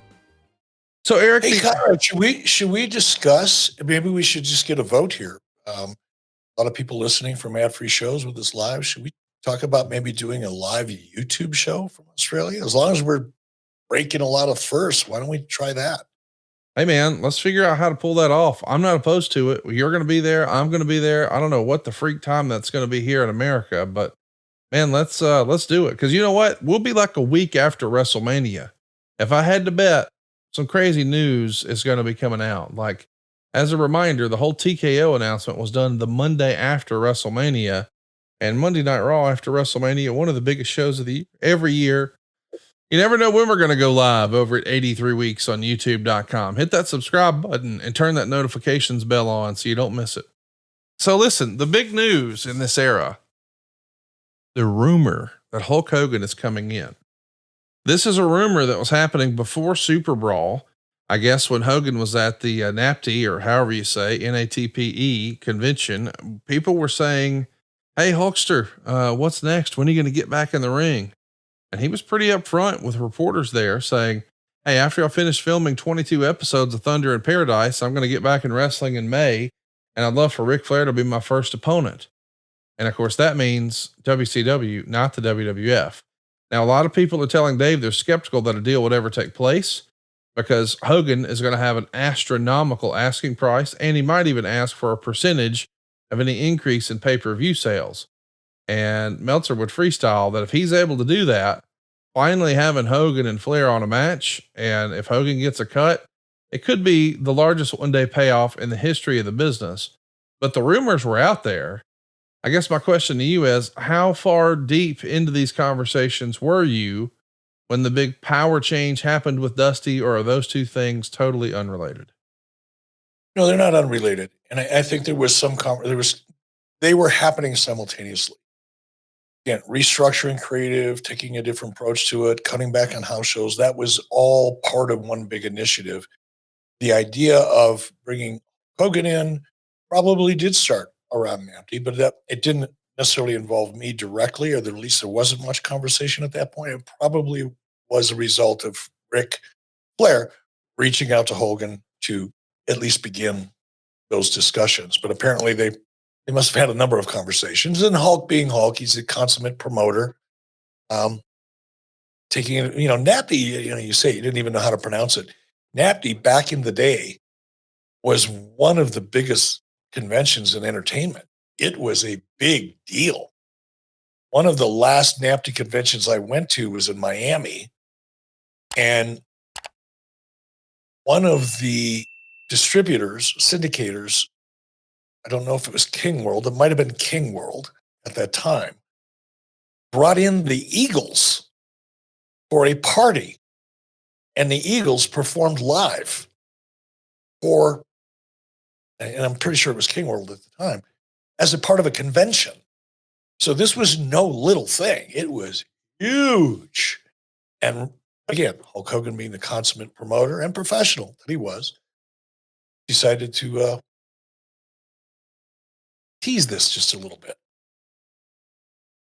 Listen, we've talked a little bit over the years about happy accidents, unintended consequences. Do you think perhaps if Thunder in Paradise was not being filmed in Orlando at the same time you're doing all of your syndicated tapings for Worldwide in Orlando, does this deal with Hogan still happen? Or did that just make it easier? Or did that coincidence actually help facilitate the signing? The latter. Yeah. Latter is, it's nice to be able to say that, oh, I saw this happening, or I planned for this, or this was my original plan or my original idea. So many times it's bullshit. I think the coincidence of WCW having moved their production, at least for the syndicated shows, to Disney MGM Studios, and the coincidence of Hulk Hogan being there on location was a happy accident. And I think it was great timing. It wasn't part of a plan, but I think it was absolutely critical, at least as it relates to providing interest in WCW by Hulk Hogan. Meaning, Hulk had finished up with WWE. He wasn't a part, he didn't jump ship, as a lot of people like to think. I didn't steal Hulk Hogan from WWE by breaking out Ted Turner's check, which it probably still is in some regards, the narrative.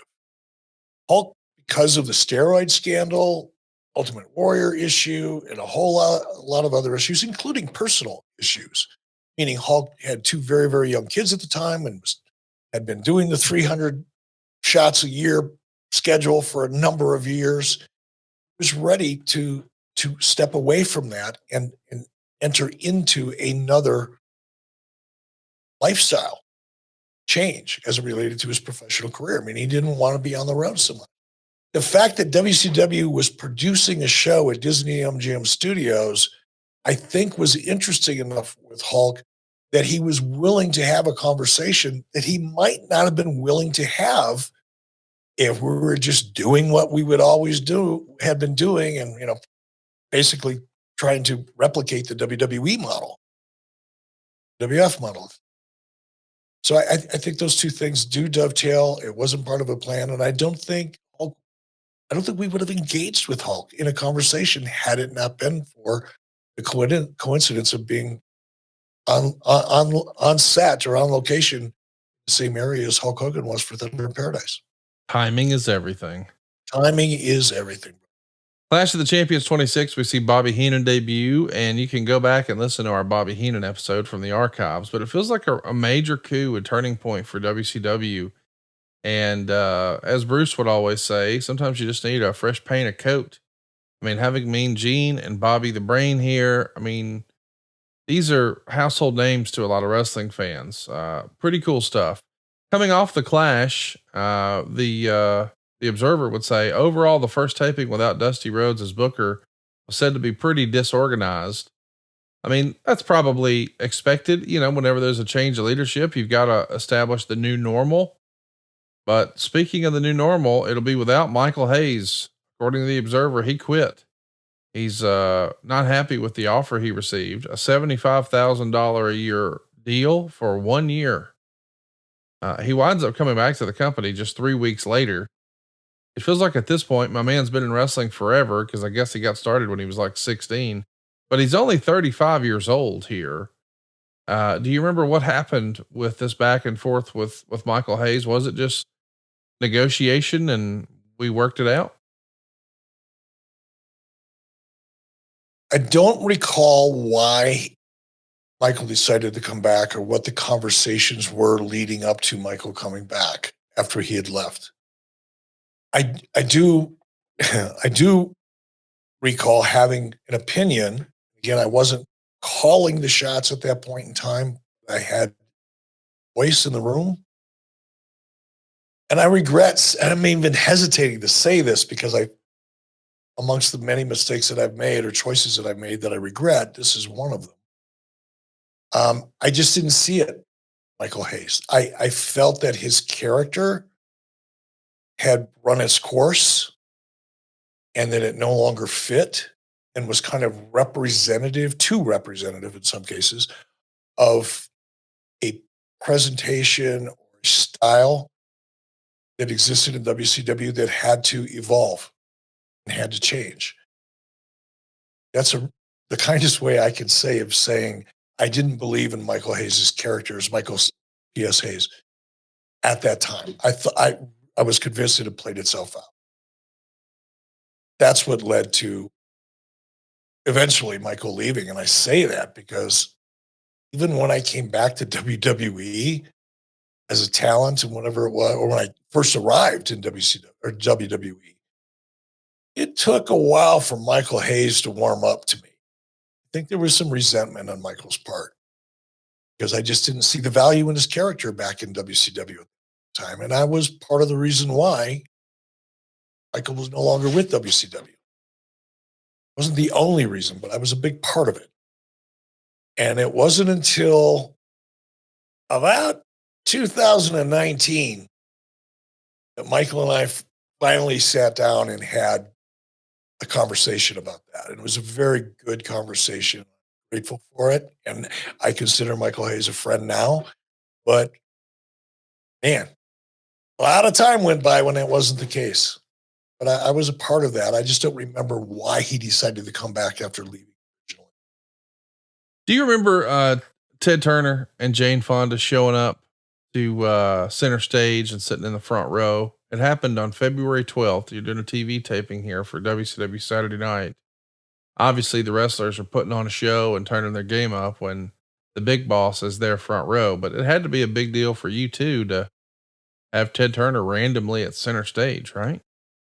It was a little bit of nerve wracking, because you always have to be a little concerned with somebody doing something to try a little too hard to get Ted's attention, like the Nasty Boys. Anytime you put the Nasty Boys in a ring, Ted Turner and Jane Fonda sitting at ringside, you kind of got to pay attention and be aware because you don't know what's going to happen.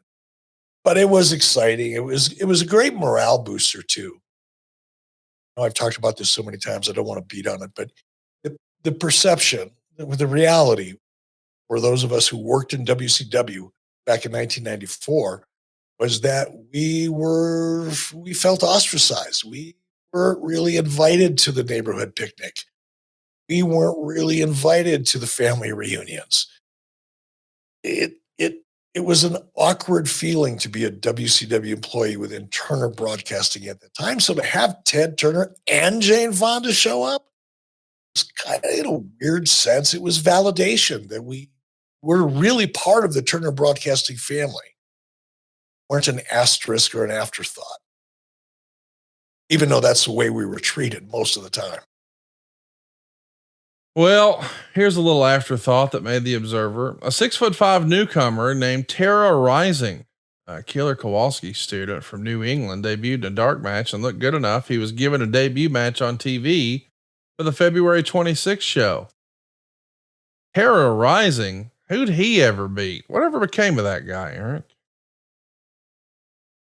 I think he's managing a Jiffy Lube. Yeah, that sounds about right. Or no, is it a taco stand? No, he's a taco stand somewhere in. He's you know what though? I mean, he looks like management material, really. Possibly. Yeah. The Nasty Boys had a squash that will never air because things got out of control with Sags and, as Meltzer called it, a jobber named Bobby Walker. Sags was trying to bite him in the face, and after the match, apparently the Nasty Boys jumped Walker and Blackjack Mulligan had to break things up. The next day, they put the Nasty Boys in a match with a quote unquote different jobber and retaped the match. I absolutely love the Nasty Boys. Hard work, Bobby Walker. Tell me about this. Do you remember this? I don't really. I mean, I remember the incident. I remember that it happened, but I wasn't dealing with talent really that much at the time in incidents like this. This would have probably fallen under Ric Flair's domain. So I can't give you details. I do remember it happened because I had to deal with some of the fallout of it, try to make it go away. But what led up to it, I couldn't.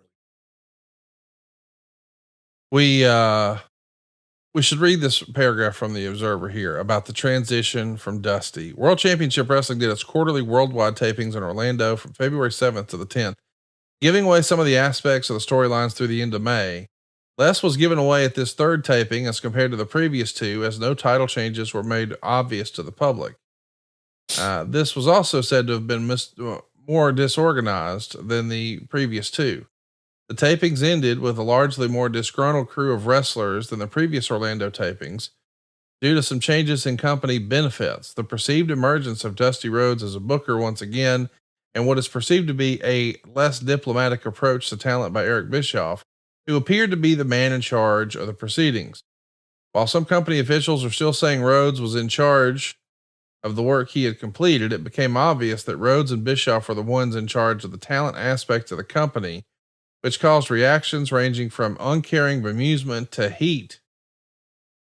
I find that interesting that there was heat, and a lot of people believe that unless they're a member of the Rhodes clique and they thought he was out, only to be left with the realization that nepotism had never been more apparent in the company, and now people are disappointed.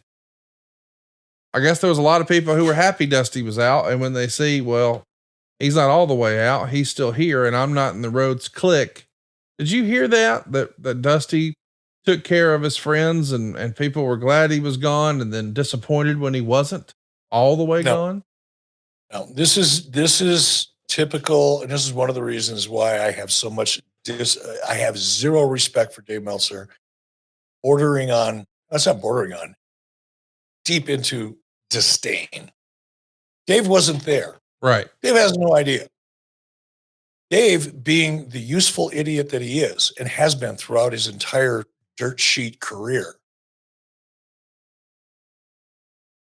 repeats things that disgruntled wrestlers or people who intentionally want Dave to print things and say things that are not true. They use Dave.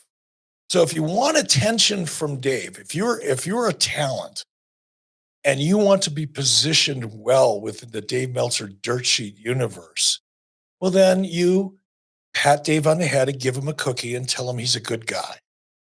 Because if you're a wrestler, then you can feed information to Dave that will then make its way into the dirt sheet universe. That's been that way forever. You also have a group of people, which probably still happens today, that will make contact, that will engage Dave Meltzer simply to confuse the dirt sheet audience, simply to take people off track. So Dave is a useful idiot amongst two disparate groups of people, those who have the best interests of the industry in mind, and those who want to use the useful idiot by feeding him a cookie and patting him on the head or aiming a move after him, because then his coverage of you as a talent or your company as a whole is going to be biased in your favor simply because you have a relationship with him, or he thinks he has a relationship. He does have a relationship, but it's that of a useful idiot. He's a tool, like a hammer. And he's used by different people to achieve different things.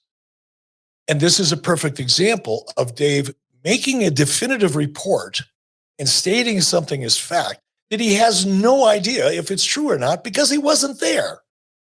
What does Dave do? He relies on those who feed him cookies and pat him on the head to give him information so he can fill up his 10,000 word dirt sheet without any commas or punctuation, by the way. Forget about that. I'll give you 10,000 words. I refuse to fucking use a comma or any kind of grammar. But he relies on people to feed him that backstage information. It isn't backstage information at all. It's an agenda. That's why I think Dave Meltzer is such a useful idiot and has no respect. And I think we're seeing a lot of that now. That's another great thing about the decentralization of power, if you will. For such a long time, because Meltzer, to his credit, was one of the first ones to create a dirt sheet or a newsletter. To be kind, a newsletter. Not really news, it's opinion. But we'll call it a newsletter. Dave was one of the first, going back to 1986, 87, whatever it was. And as a result, he enjoyed a position where people outside of the wrestling industry, fans who desperately, just like they do now, desperately wanted some insight into what is going on within the business of the wrestling business, behind the scenes. Dave got himself, to his credit, I'm not taking anything away from this, he was one of the first ones to see that there is a market there. But Dave's approach to servicing that market has been, and still is, bullshit. Not facts. Bullshit.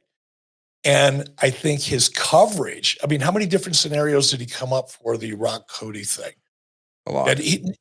Not like you and I, we've speculated because there are so many options, right? But stating things as fact and with the authority that Dave tries to have is where Dave loses credibility. And now if you, at least on my social media, the number of people that are calling out Dave's bullshit is awesome, because now there's a platform. People can actually read his shit, comment on it, and see the patterns that exist in Dave's coverage of the current product. And almost everybody is seeing through it. Some people still like to read them because it's entertaining. But in terms of Dave having an authoritative view or an understanding of the business of the wrestling business, or to be honest, any real meaningful contacts within the industry that are providing him with actual legitimate news or insight, is a joke. He's a useful idiot, no more, no less. And if you want to spend money to listen to a useful idiot share the useful idiot's opinion of a business he's never been in, by all means, subscribe. Wrestling Observer newsletter, Figure 4 online. Follow him. You love garbage, there's plenty of it there.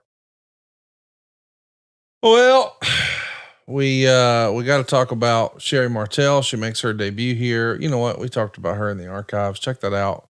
83 Weeks on YouTube.com. But there is something else in the Observer we do need to talk about, and it is one of your other favorite subjects, Missy Hyatt. Meltzer would say there's no more presence of Missy Hyatt. 2 days before Martel was scheduled to start, Hyatt was fired by Bischoff for apparently going over his head to Bob Dew over her contractual situation. Hyatt, whose contract was set to expire on February 28th, has privately expressed extreme concern she wasn't going to be re-signed, and it wound up being prophetic, perhaps a self-fulfilling prophecy. The nature of the firing was such that Hyatt actually went to the TBS offices 2 days later in Atlanta with 2 attorneys asking if she had actually been fired by Bischoff, and was told she in fact had been fired. Hyatt is said to be moving to New York to take acting lessons, and unless she can hook up with the WWF, she'll be out of the wrestling business. We know she wound up sticking around and doing some stuff with ECW, but why wasn't Missy re-signed, and why was she instead dismissed? Do you recall? Again, a perfect example. And I want to keep beating on Dave Meltzer, but this is just an absolutely perfect example of Dave's bullshit and the fact that he was used as a useful idiot. He is a tool. He was a tool and continues to be one. That scenario that Dave stated as fact is absolutely false. Here's why Missy Hyatt got fired. And by the way, it's very much connected to Sherry Martel. Missy Hyatt was, for the most part, the only on-screen character, female on-screen character for a long time in WCW. We were at the Disney MGM tapings.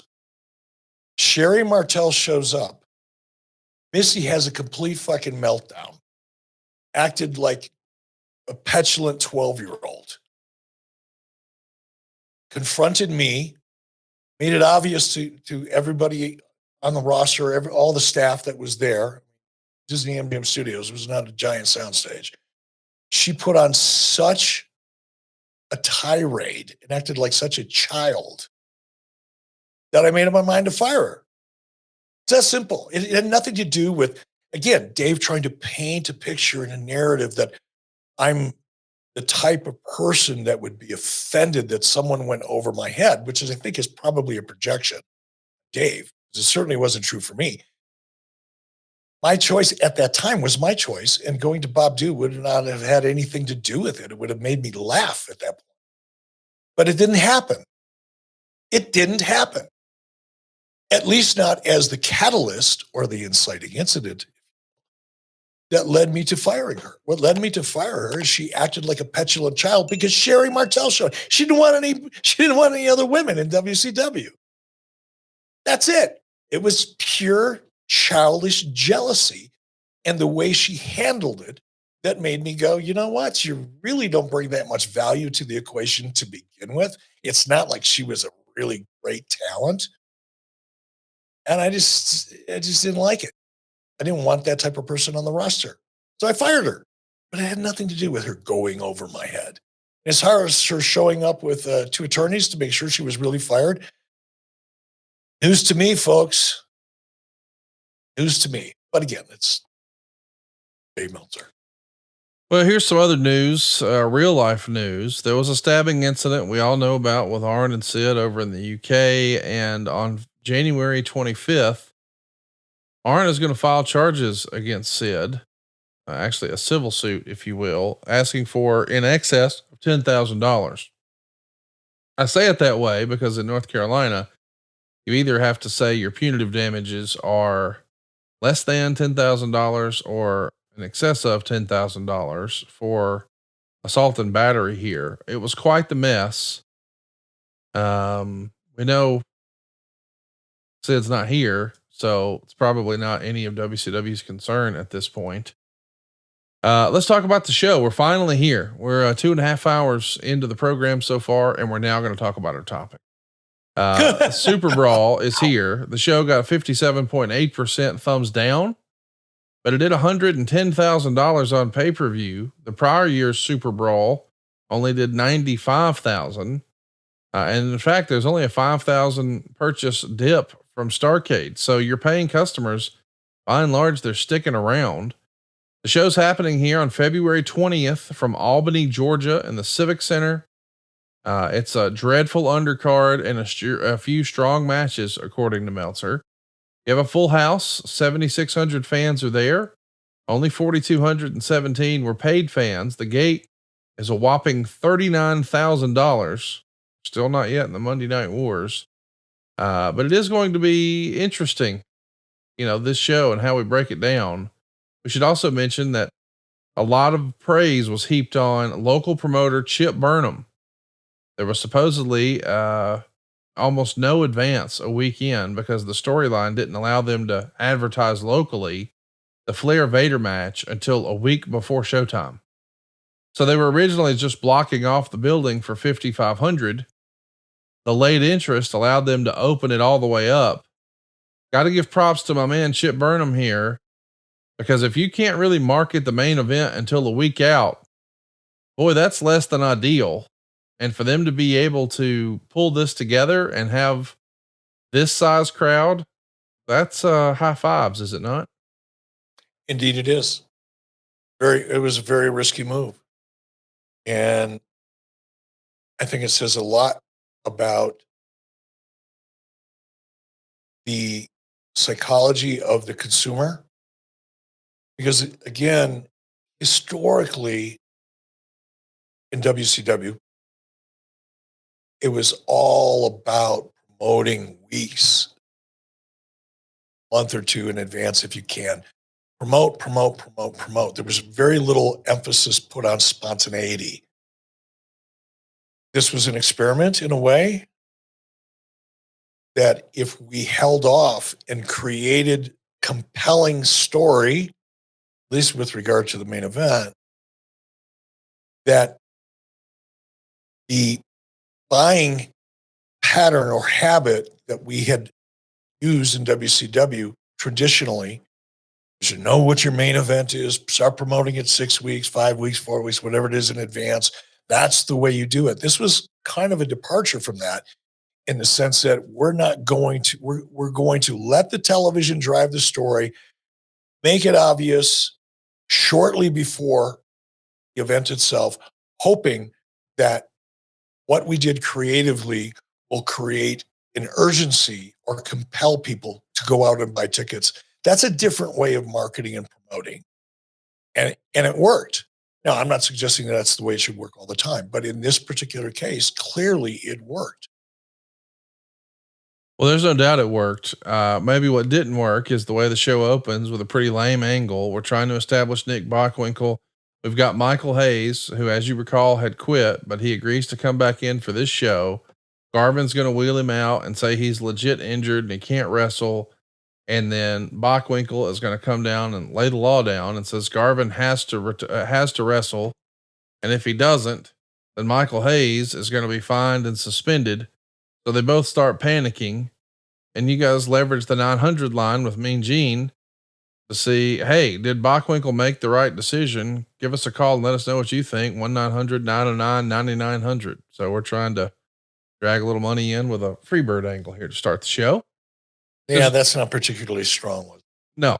Harlem Heat are out. They're going to wrestle and defeat Thunder and Lightning in 9 minutes and 47 seconds. And Meltzer says comes to a close when one of the Ken dolls has Kane in a rolling reverse cradle, and Cole kicked him in the head, and Kane scores the pin. Thunder and Lightning looked really green towards the end, and both teams were missing spots left and right. Dud rating. What's your favorite Thunder and Lightning match? Have to be this one. Have to be well, this one. I wanted to ask you before you asked me. So. I mean, you knew I was going to. It's interesting. Take that gun right out of your hand, brother. Kane and Cole too, before they became Booker and Stevie Ray. It's humble beginnings for Harlem Heat. We know they're going to go on to become the most decorated tag team in WCW history, and actually Booker T is going to become the most decorated performer in the history of WCW. But it's probably hard to see that here. Next up, this is on pay-per-view, boys and girls. We got Jungle Jim Steele taking on the Equalizer in 6 minutes and 31 seconds. I can't believe this is an actual thing. Meltzer would say Steele does a bad Ultimate Warrior gimmick. Actually, it's bad to the second power because a good Ultimate Warrior gimmick is inherently bad. And the finishing sequence is one of the clumsiest high spots ever on a pay-per-view show. -2.5 stars. So Jim Steele doing his best Warrior impression. Dave Sullivan as the Equalizer. This is on track to be a piece of shit pay-per-view so far, Eric. Your father-in-law's fault. I blame you personally. We got Terry Taylor. I wasn't the booker. Ric Flair was the booker. Your father-in-law. You let it happen. Okay. I'll take that. Terry Taylor's going to pin DDP. They go 11 minutes and 45 seconds. We know DDP is going to become a superstar. He's not yet here. Of course, Meltzer gets all of his information in this era from Terry Taylor. So we see things in the Observer like Taylor's timing was perfect on everything. Terry Taylor gave Dave a cookie and patted him on the head. Half a star in the Observer for that one. Next up, we got Johnny B. Bad and Garvin. They go 10 minutes and 48 seconds. My man, Jimmy Garvin's semi-retirement doesn't seem to last here because he's back with much shorter hair. He's a professional airline pilot. Well, it gets a dud rating. We know Johnny B. Bad is the real life Mark Marrow, a real inspirational person, and he's helped so many people, and he would eventually flourish with this character and catch the attention of Vince McMahon, but it wasn't this match that did it. We finally get something decent, but maybe it goes a little too long. Steve Regal is going to wrestle Arn Anderson for the TV title, and they go 27.5 minutes. Regal's going to grab Sir William's umbrella and sit on Arn for the pin, but Meltzer would say it was just way too long. He says they shaved time, so it was announced as being 6 seconds before the 30-minute time limit. It only got half a star, but it's a 30-minute match.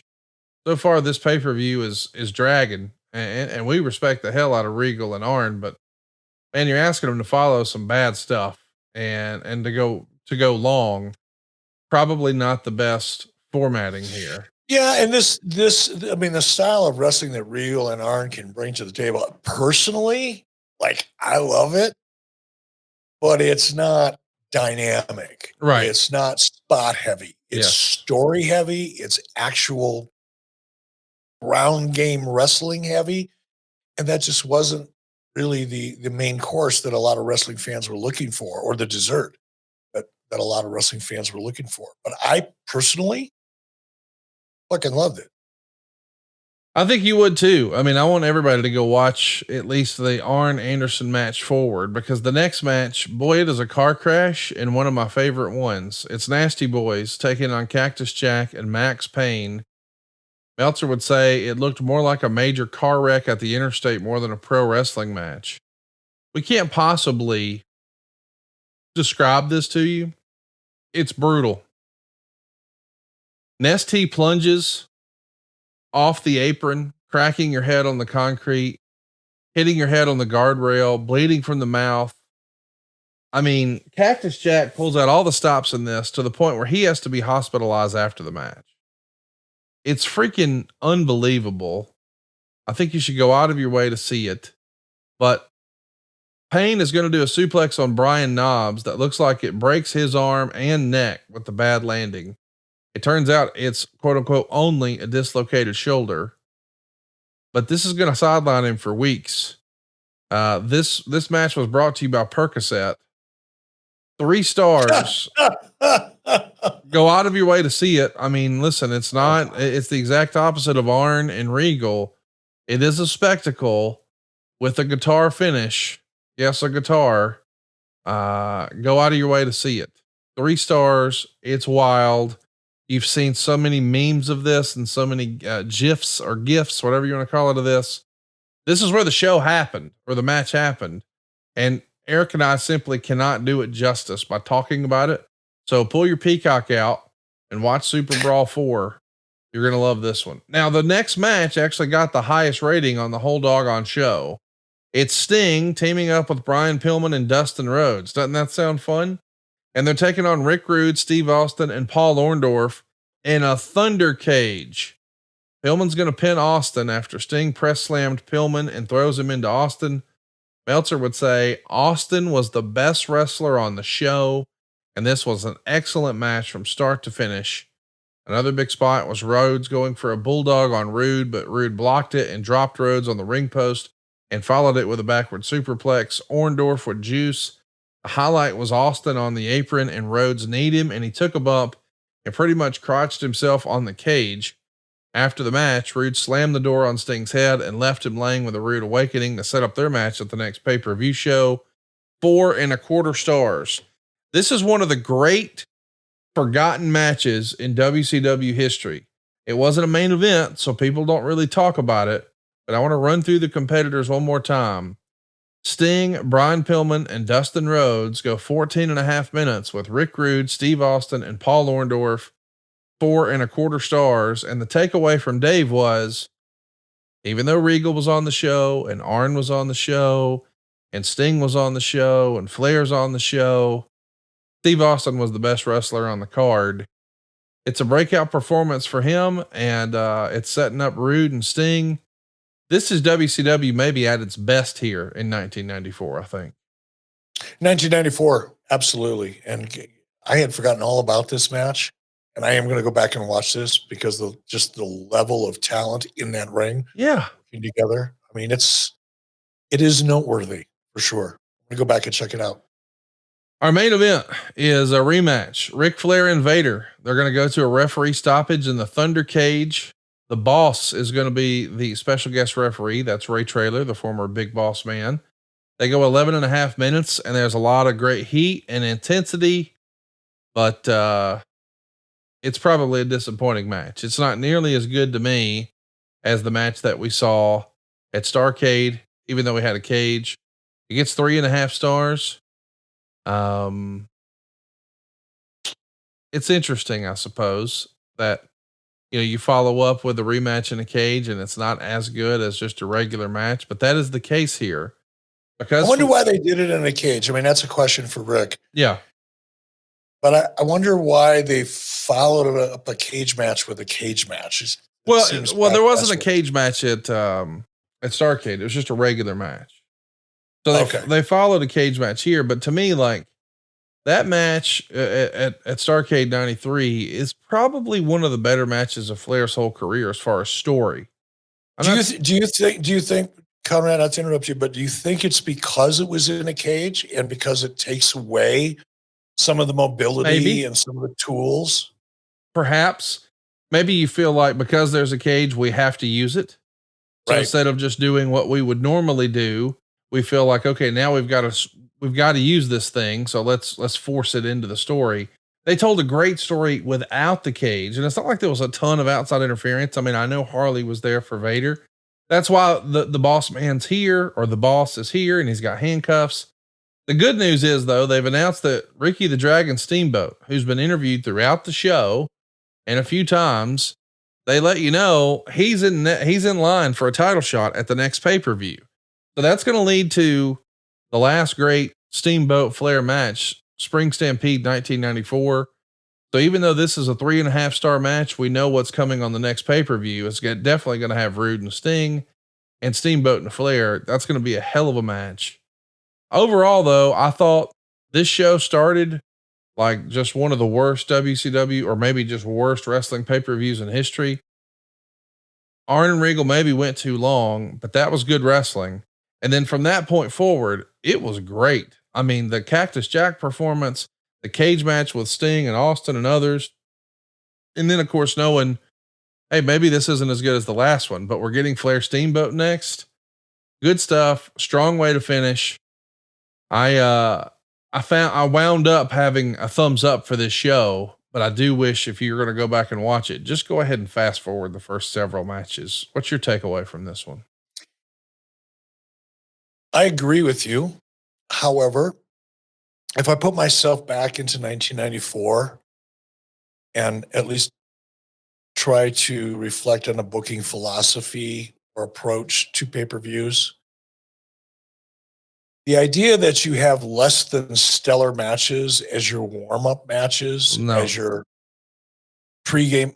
What do you mean? No, that's awful, isn't it? Like you got to start hot. That's what you did in the Monday Night Wars. We figured that out later on, but this was kind of like the standard model. You know, you start out, you've got your opening matches, much like you have an opening act at a concert. Right.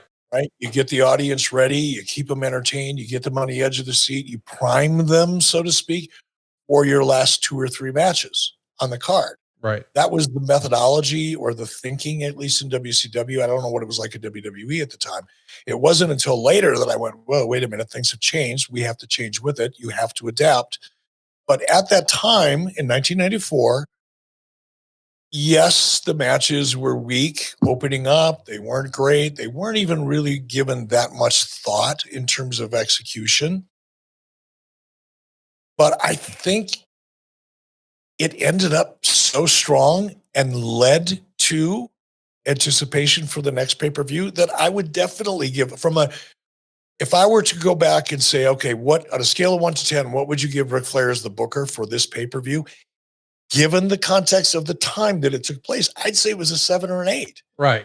In terms of creative strategy, because you're building, you're ascending, you're creating anticipation before the show's even over for the next pay-per-view. I don't know. I have a positive feeling about the approach to this. Granted, it wouldn't work today and is somewhat embarrassing by today's standards, but a lot has changed between now and 1994. Hey, in my real life, man, I'm helping people save money. I'd be glad to help you too. If you're looking to buy a house, if you're looking to get out of that apartment, if you're looking to sell your house, if you're looking to fix your credit so you can buy a house, if you're looking to get some pro tips on how to save money to buy a house or how much you need to buy a house, or maybe you're just trying to save some money on your current bills, maybe get rid of some credit card debt, maybe consolidate a car payment, maybe you just need some cash to do some remodels around the house. Whatever it is, we can help you at savewithconrad.com. You don't need perfect credit. You don't need money out of your pocket. But man, if we can't help you save some cash, we won't waste your time. Because you can get a quick quote, even talk to a live person right now at savewithconrad.com. or give us a call toll free, 888-425-0105. By all means, give us a buzz, ask for me. We're right here on the Parkway in Huntsville, Alabama, but licensed pretty much all over the country and able to help you remotely. Seriously, think of me next time you need something in that area. You got a friend in the business. You can also just drop me an email, conrad@savewithconrad.com. If I can be helpful, I'd love to do that. I'd love to let my family help your family. And don't just take my word for it. Go check us out. We got an A+ with the BBB, and you can read all of our 5-star reviews. There's more than 1,000 of them at conradreviews.com. But savewithconrad.com, that's your hookup, man. Let's talk about what happened on the show. There's a couple of references to Hulk Hogan, one of which was put directly to Flair in an interview before his match with Vader, where the possibility of a Flair Hogan match for the title was brought up. And Flair responded by saying if it did happen, it'd be the biggest event in pro wrestling history. Meltzer would say, although to the best of our knowledge, no contracts have been officially signed, and those close to Hogan insist no deal has been made, WCW officials are clearly under the impression that not only will a Flair Hogan match headline the Great American Bash pay-per-view show in July, but also numerous house shows around the summer where things might get kicked off in May. So we know it's going to happen, but I find it interesting that you actually have Mean Gene, who we have seen hold that microphone for Hulk Hogan on more than one occasion, ask Ric Flair about it while he's the world champ. You had to feel pretty good about it, or you wouldn't have planted that seed, right?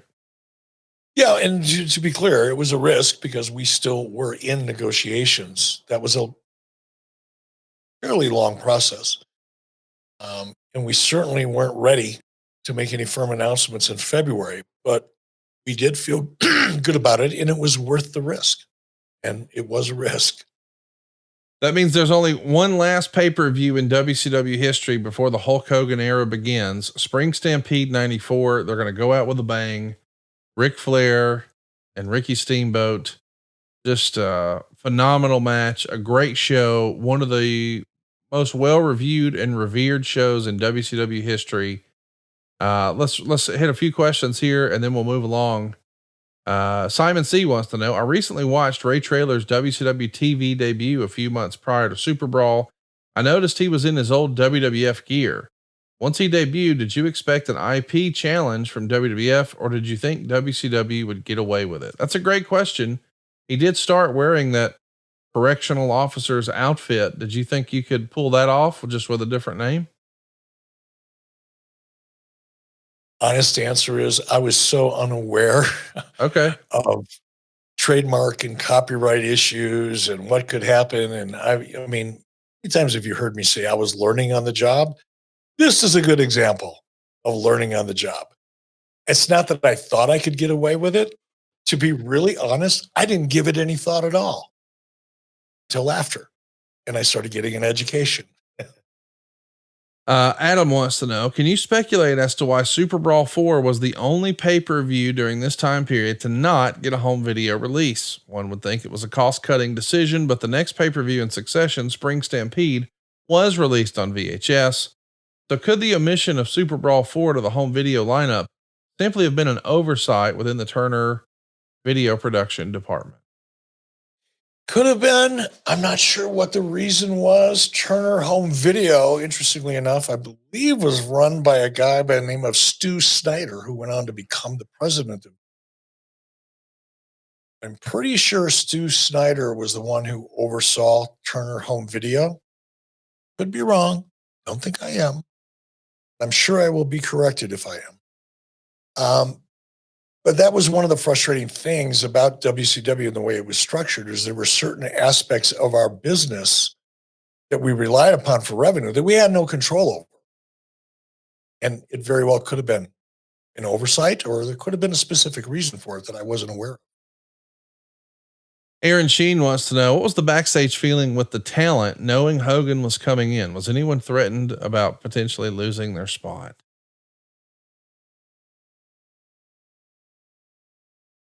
I'm going to answer that as honestly as I can, but acknowledging that a lot of the feedback that I would get to my face wasn't real. I was the one that was driving that decision. Rick was working directly with me. Couldn't have done it without Rick. Be clear about that. So to my face, and probably to Rick's as well, it was nothing but positive. Now, some of the people that were on the roster were people that I was close enough to that I knew that their reactions was legitimate and honest and sincere. And they're, for the most part, I don't remember anybody bitching about it, saying anything negative about it. Nor would they to my face. Wants to be non-supportive of a move that potentially could be so big for WCW, whether it jeopardized your spot or not. I am sure there were some who felt that way, but it was never expressed in front of me, or certainly not to me directly. I never got that sense. The sense that I got from my unique position at that point in time was nothing but supportive, but I'm not stupid enough to think that all of that was sincere. But I did, nobody came to me in an earnest fashion to say, hey, I have got some questions or concerns about this. That never happened. Like I said, I'm not stupid enough to think that it didn't happen while they were in the car driving to the next town going, oh, I can't believe it. Bringing Hogan in. What does that mean for me? Because that's kind of human nature, isn't it? Absolutely. A wrestling historian says, what did you think of the the Thunder Cage structure? Not much. Just, kind of like the Olympics. Is there a reason for it? Is there anything unique about it? Is there a compelling motivational example of why this should be interesting to me? Otherwise, it's just another cage. What is a Thunderdome? What makes it unique from, I don't know, traditional cage? Well, I guess you can climb out the top instead of going through the. Okay, cool. Nothing. Gimmick. Now I feel about gimmicks. Well, no gimmicks for our ad-free shows. We got a lot of questions from our ad-free shows members who joined our live studio audience. We'll try to zip through as many of those as we can. Coach Keith wants to know, this question is for both Eric and Conrad. What about Priest and the Money in the Bank cash in? Where and when? I mean, you got to think he's going to try to cash in. If Seth has a match at Elimination Chamber, and I don't know that he will, but if he does, you got to think they try to cash in there. And if not, perhaps they cash in after Seth's match at WrestleMania, whether it's night 1 or night 2. But I kind of don't hate the idea, Eric. You know, the other Money in the Bank is coming up in a few months. What if another guy won and we wound up with 2 guys running around with those cases and they both tried to cash in on the same guy right after each other? That could be interesting. That's so much fun. That's a fun thought. Yeah, that could be fun. Different than, right? Different Yes. than anything else we've seen before with regard to Money in the Bank, which I believe was a Chris Jericho inspired idea. If I'm right. But either way, I think that's a very interesting idea, you know, and I hope that that's the case. I love different than. Sometimes it's great, sometimes not so much, but I love the fact that it could happen. Bobby wants to know, where do you think Gunther and LA Knight fit in? Maybe they have a match to determine the number 1 contender at the pay-per-view following WrestleMania.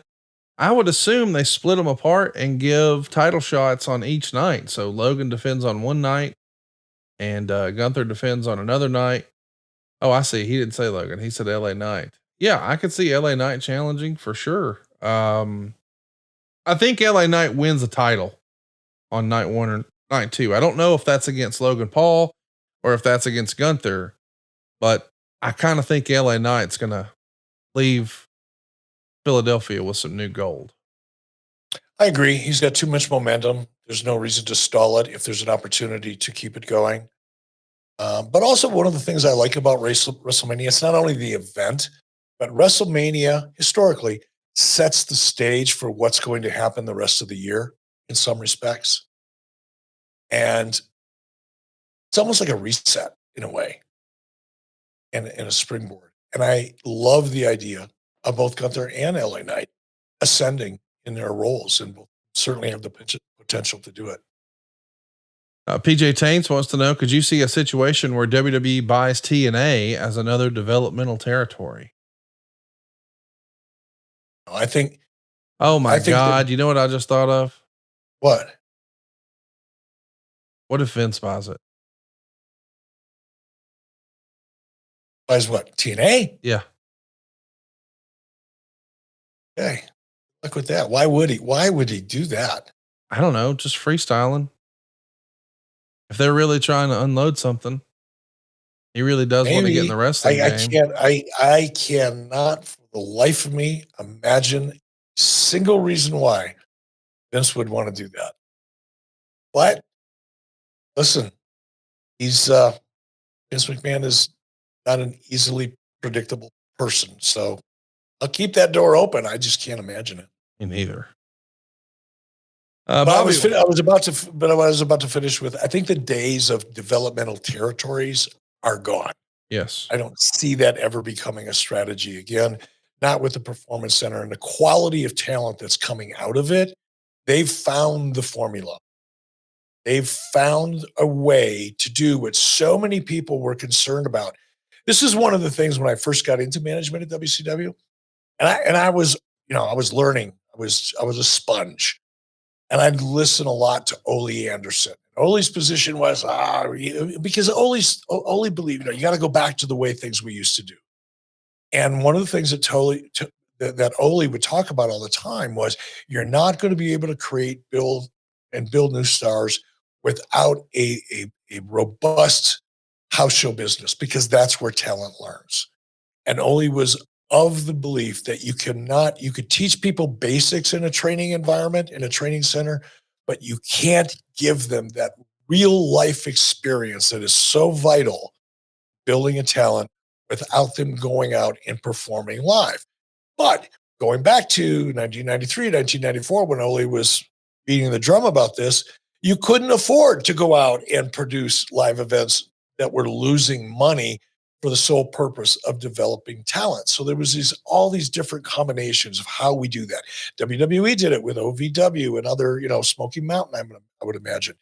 There was a lot of efforts made in that regard, and it did create some great talent, but you didn't have control over it, not the amount of control that you really wanted. And I think WWE with the Performance Center has proven that they have the formula to do that. I don't see them ever going back to, let's buy a small independent wrestling promotion and turning it into a developmental territory. I think those days are gone. I agree. Let's do one here. Another from Bobby.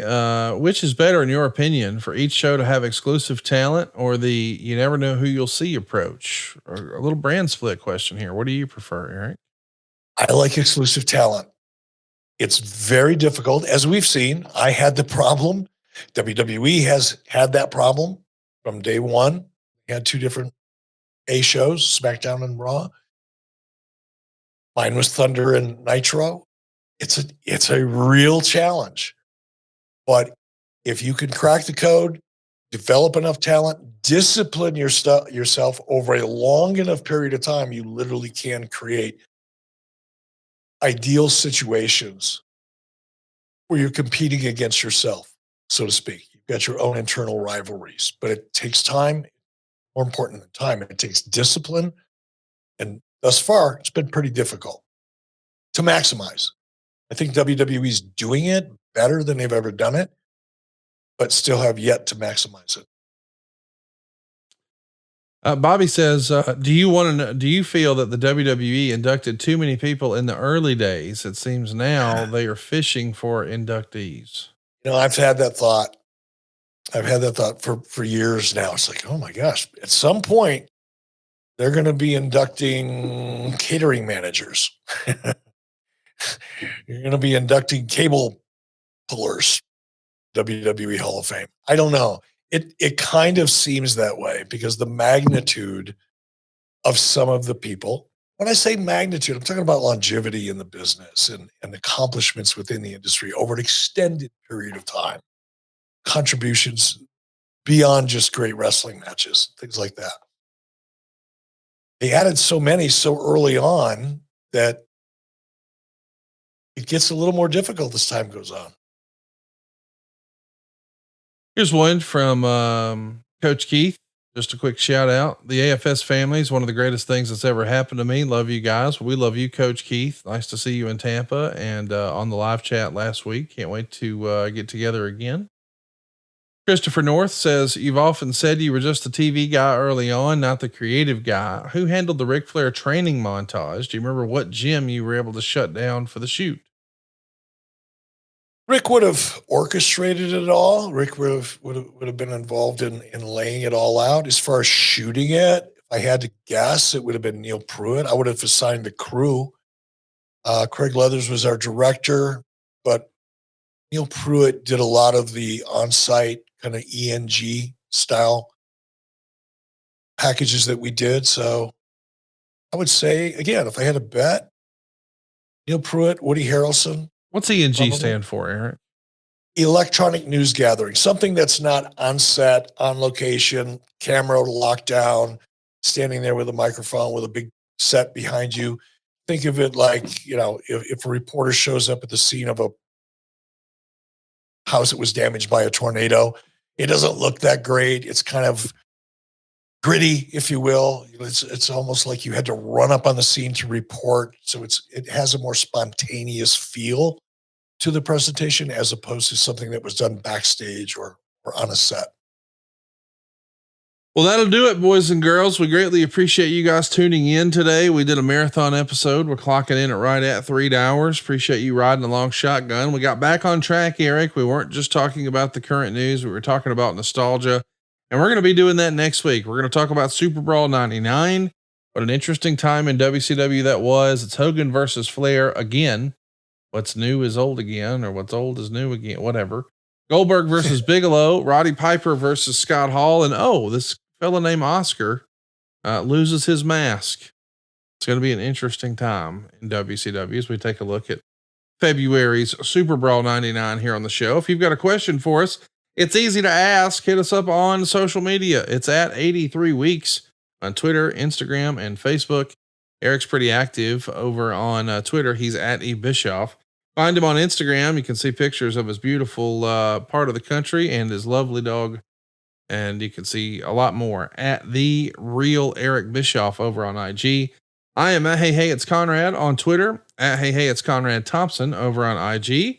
Want to mention too, if you're looking to advertise your product to men that are 25 to 54, no better place to advertise than right here. Find out how at advertisewitheric.com. And if you haven't already, be sure to check out all of our new swag and merch that we've got. We've got, I'm an Eric Bischoff guy. Cody is the guy, the Ninja Stars, and so much more. 83weeksmerch.com. Eric, I never know quite what to expect when we click record, but I hope you'll tune into AEW this week and let's see what you think of this Young Buck storyline. I, for one, am really excited about both promotions. If I'm honest, the only thing I'm pumped up about in AEW right now, is the Sting story, but I'm anxious to see how they finish with this because he deserves it. He deserves all the accolades. He deserves, his moment in the sun and the big proper send off, and we're home stretching it. Meanwhile, it feels like we're just getting started on the story for the road to WrestleMania. It's an exciting time to be a wrestling fan, Eric. It is indeed an exciting time to be hosting a podcast with you because we get a lot to talk about, and I look forward to it every week. And I want to thank everybody for joining us, whether you're doing it on YouTube, ad-free shows, or wherever you get your podcasts. I love doing this. It really is, not to get too heavy, it really is a blessing for me at this stage of my life, and look forward to it every single time. So thanks to everybody that joined us, however you choose to join us. And we'll see you guys next week right here on 83 Weeks with Eric Bischoff. Hey, it's Conrad Thompson here to tell you a little more about what adfreeshows.com is all about. Get early ad-free access to more than a dozen of your favorite wrestling podcasts every single week, starting at just $9. That's less than 20 cents an episode each month. And yes, you can listen to them all directly through Apple Podcasts or your regular podcast apps. How easy is that? Ad-free shows also has thousands of hours worth of bonus content and docuseries like Title Chase, Eric Fires Back, Conversations with Conrad, and The Insiders. Plus new series like The Book with David Crockett, Monday Mailbags with Mike Chioda and Nick Patrick, and a whole lot more.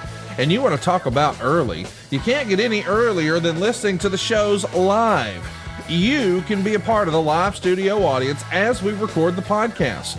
Plus, ride shotgun alongside your favorite childhood heroes for live watch-alongs, Q&As, and other interactive experiences every single month. Come on now, see for yourself what thousands of other wrestling fans from around the world have discovered, that adfreeshows.com is the best value in wrestling. Check it out today, and hey, when you do, the first week is completely free. adfreeshows.com.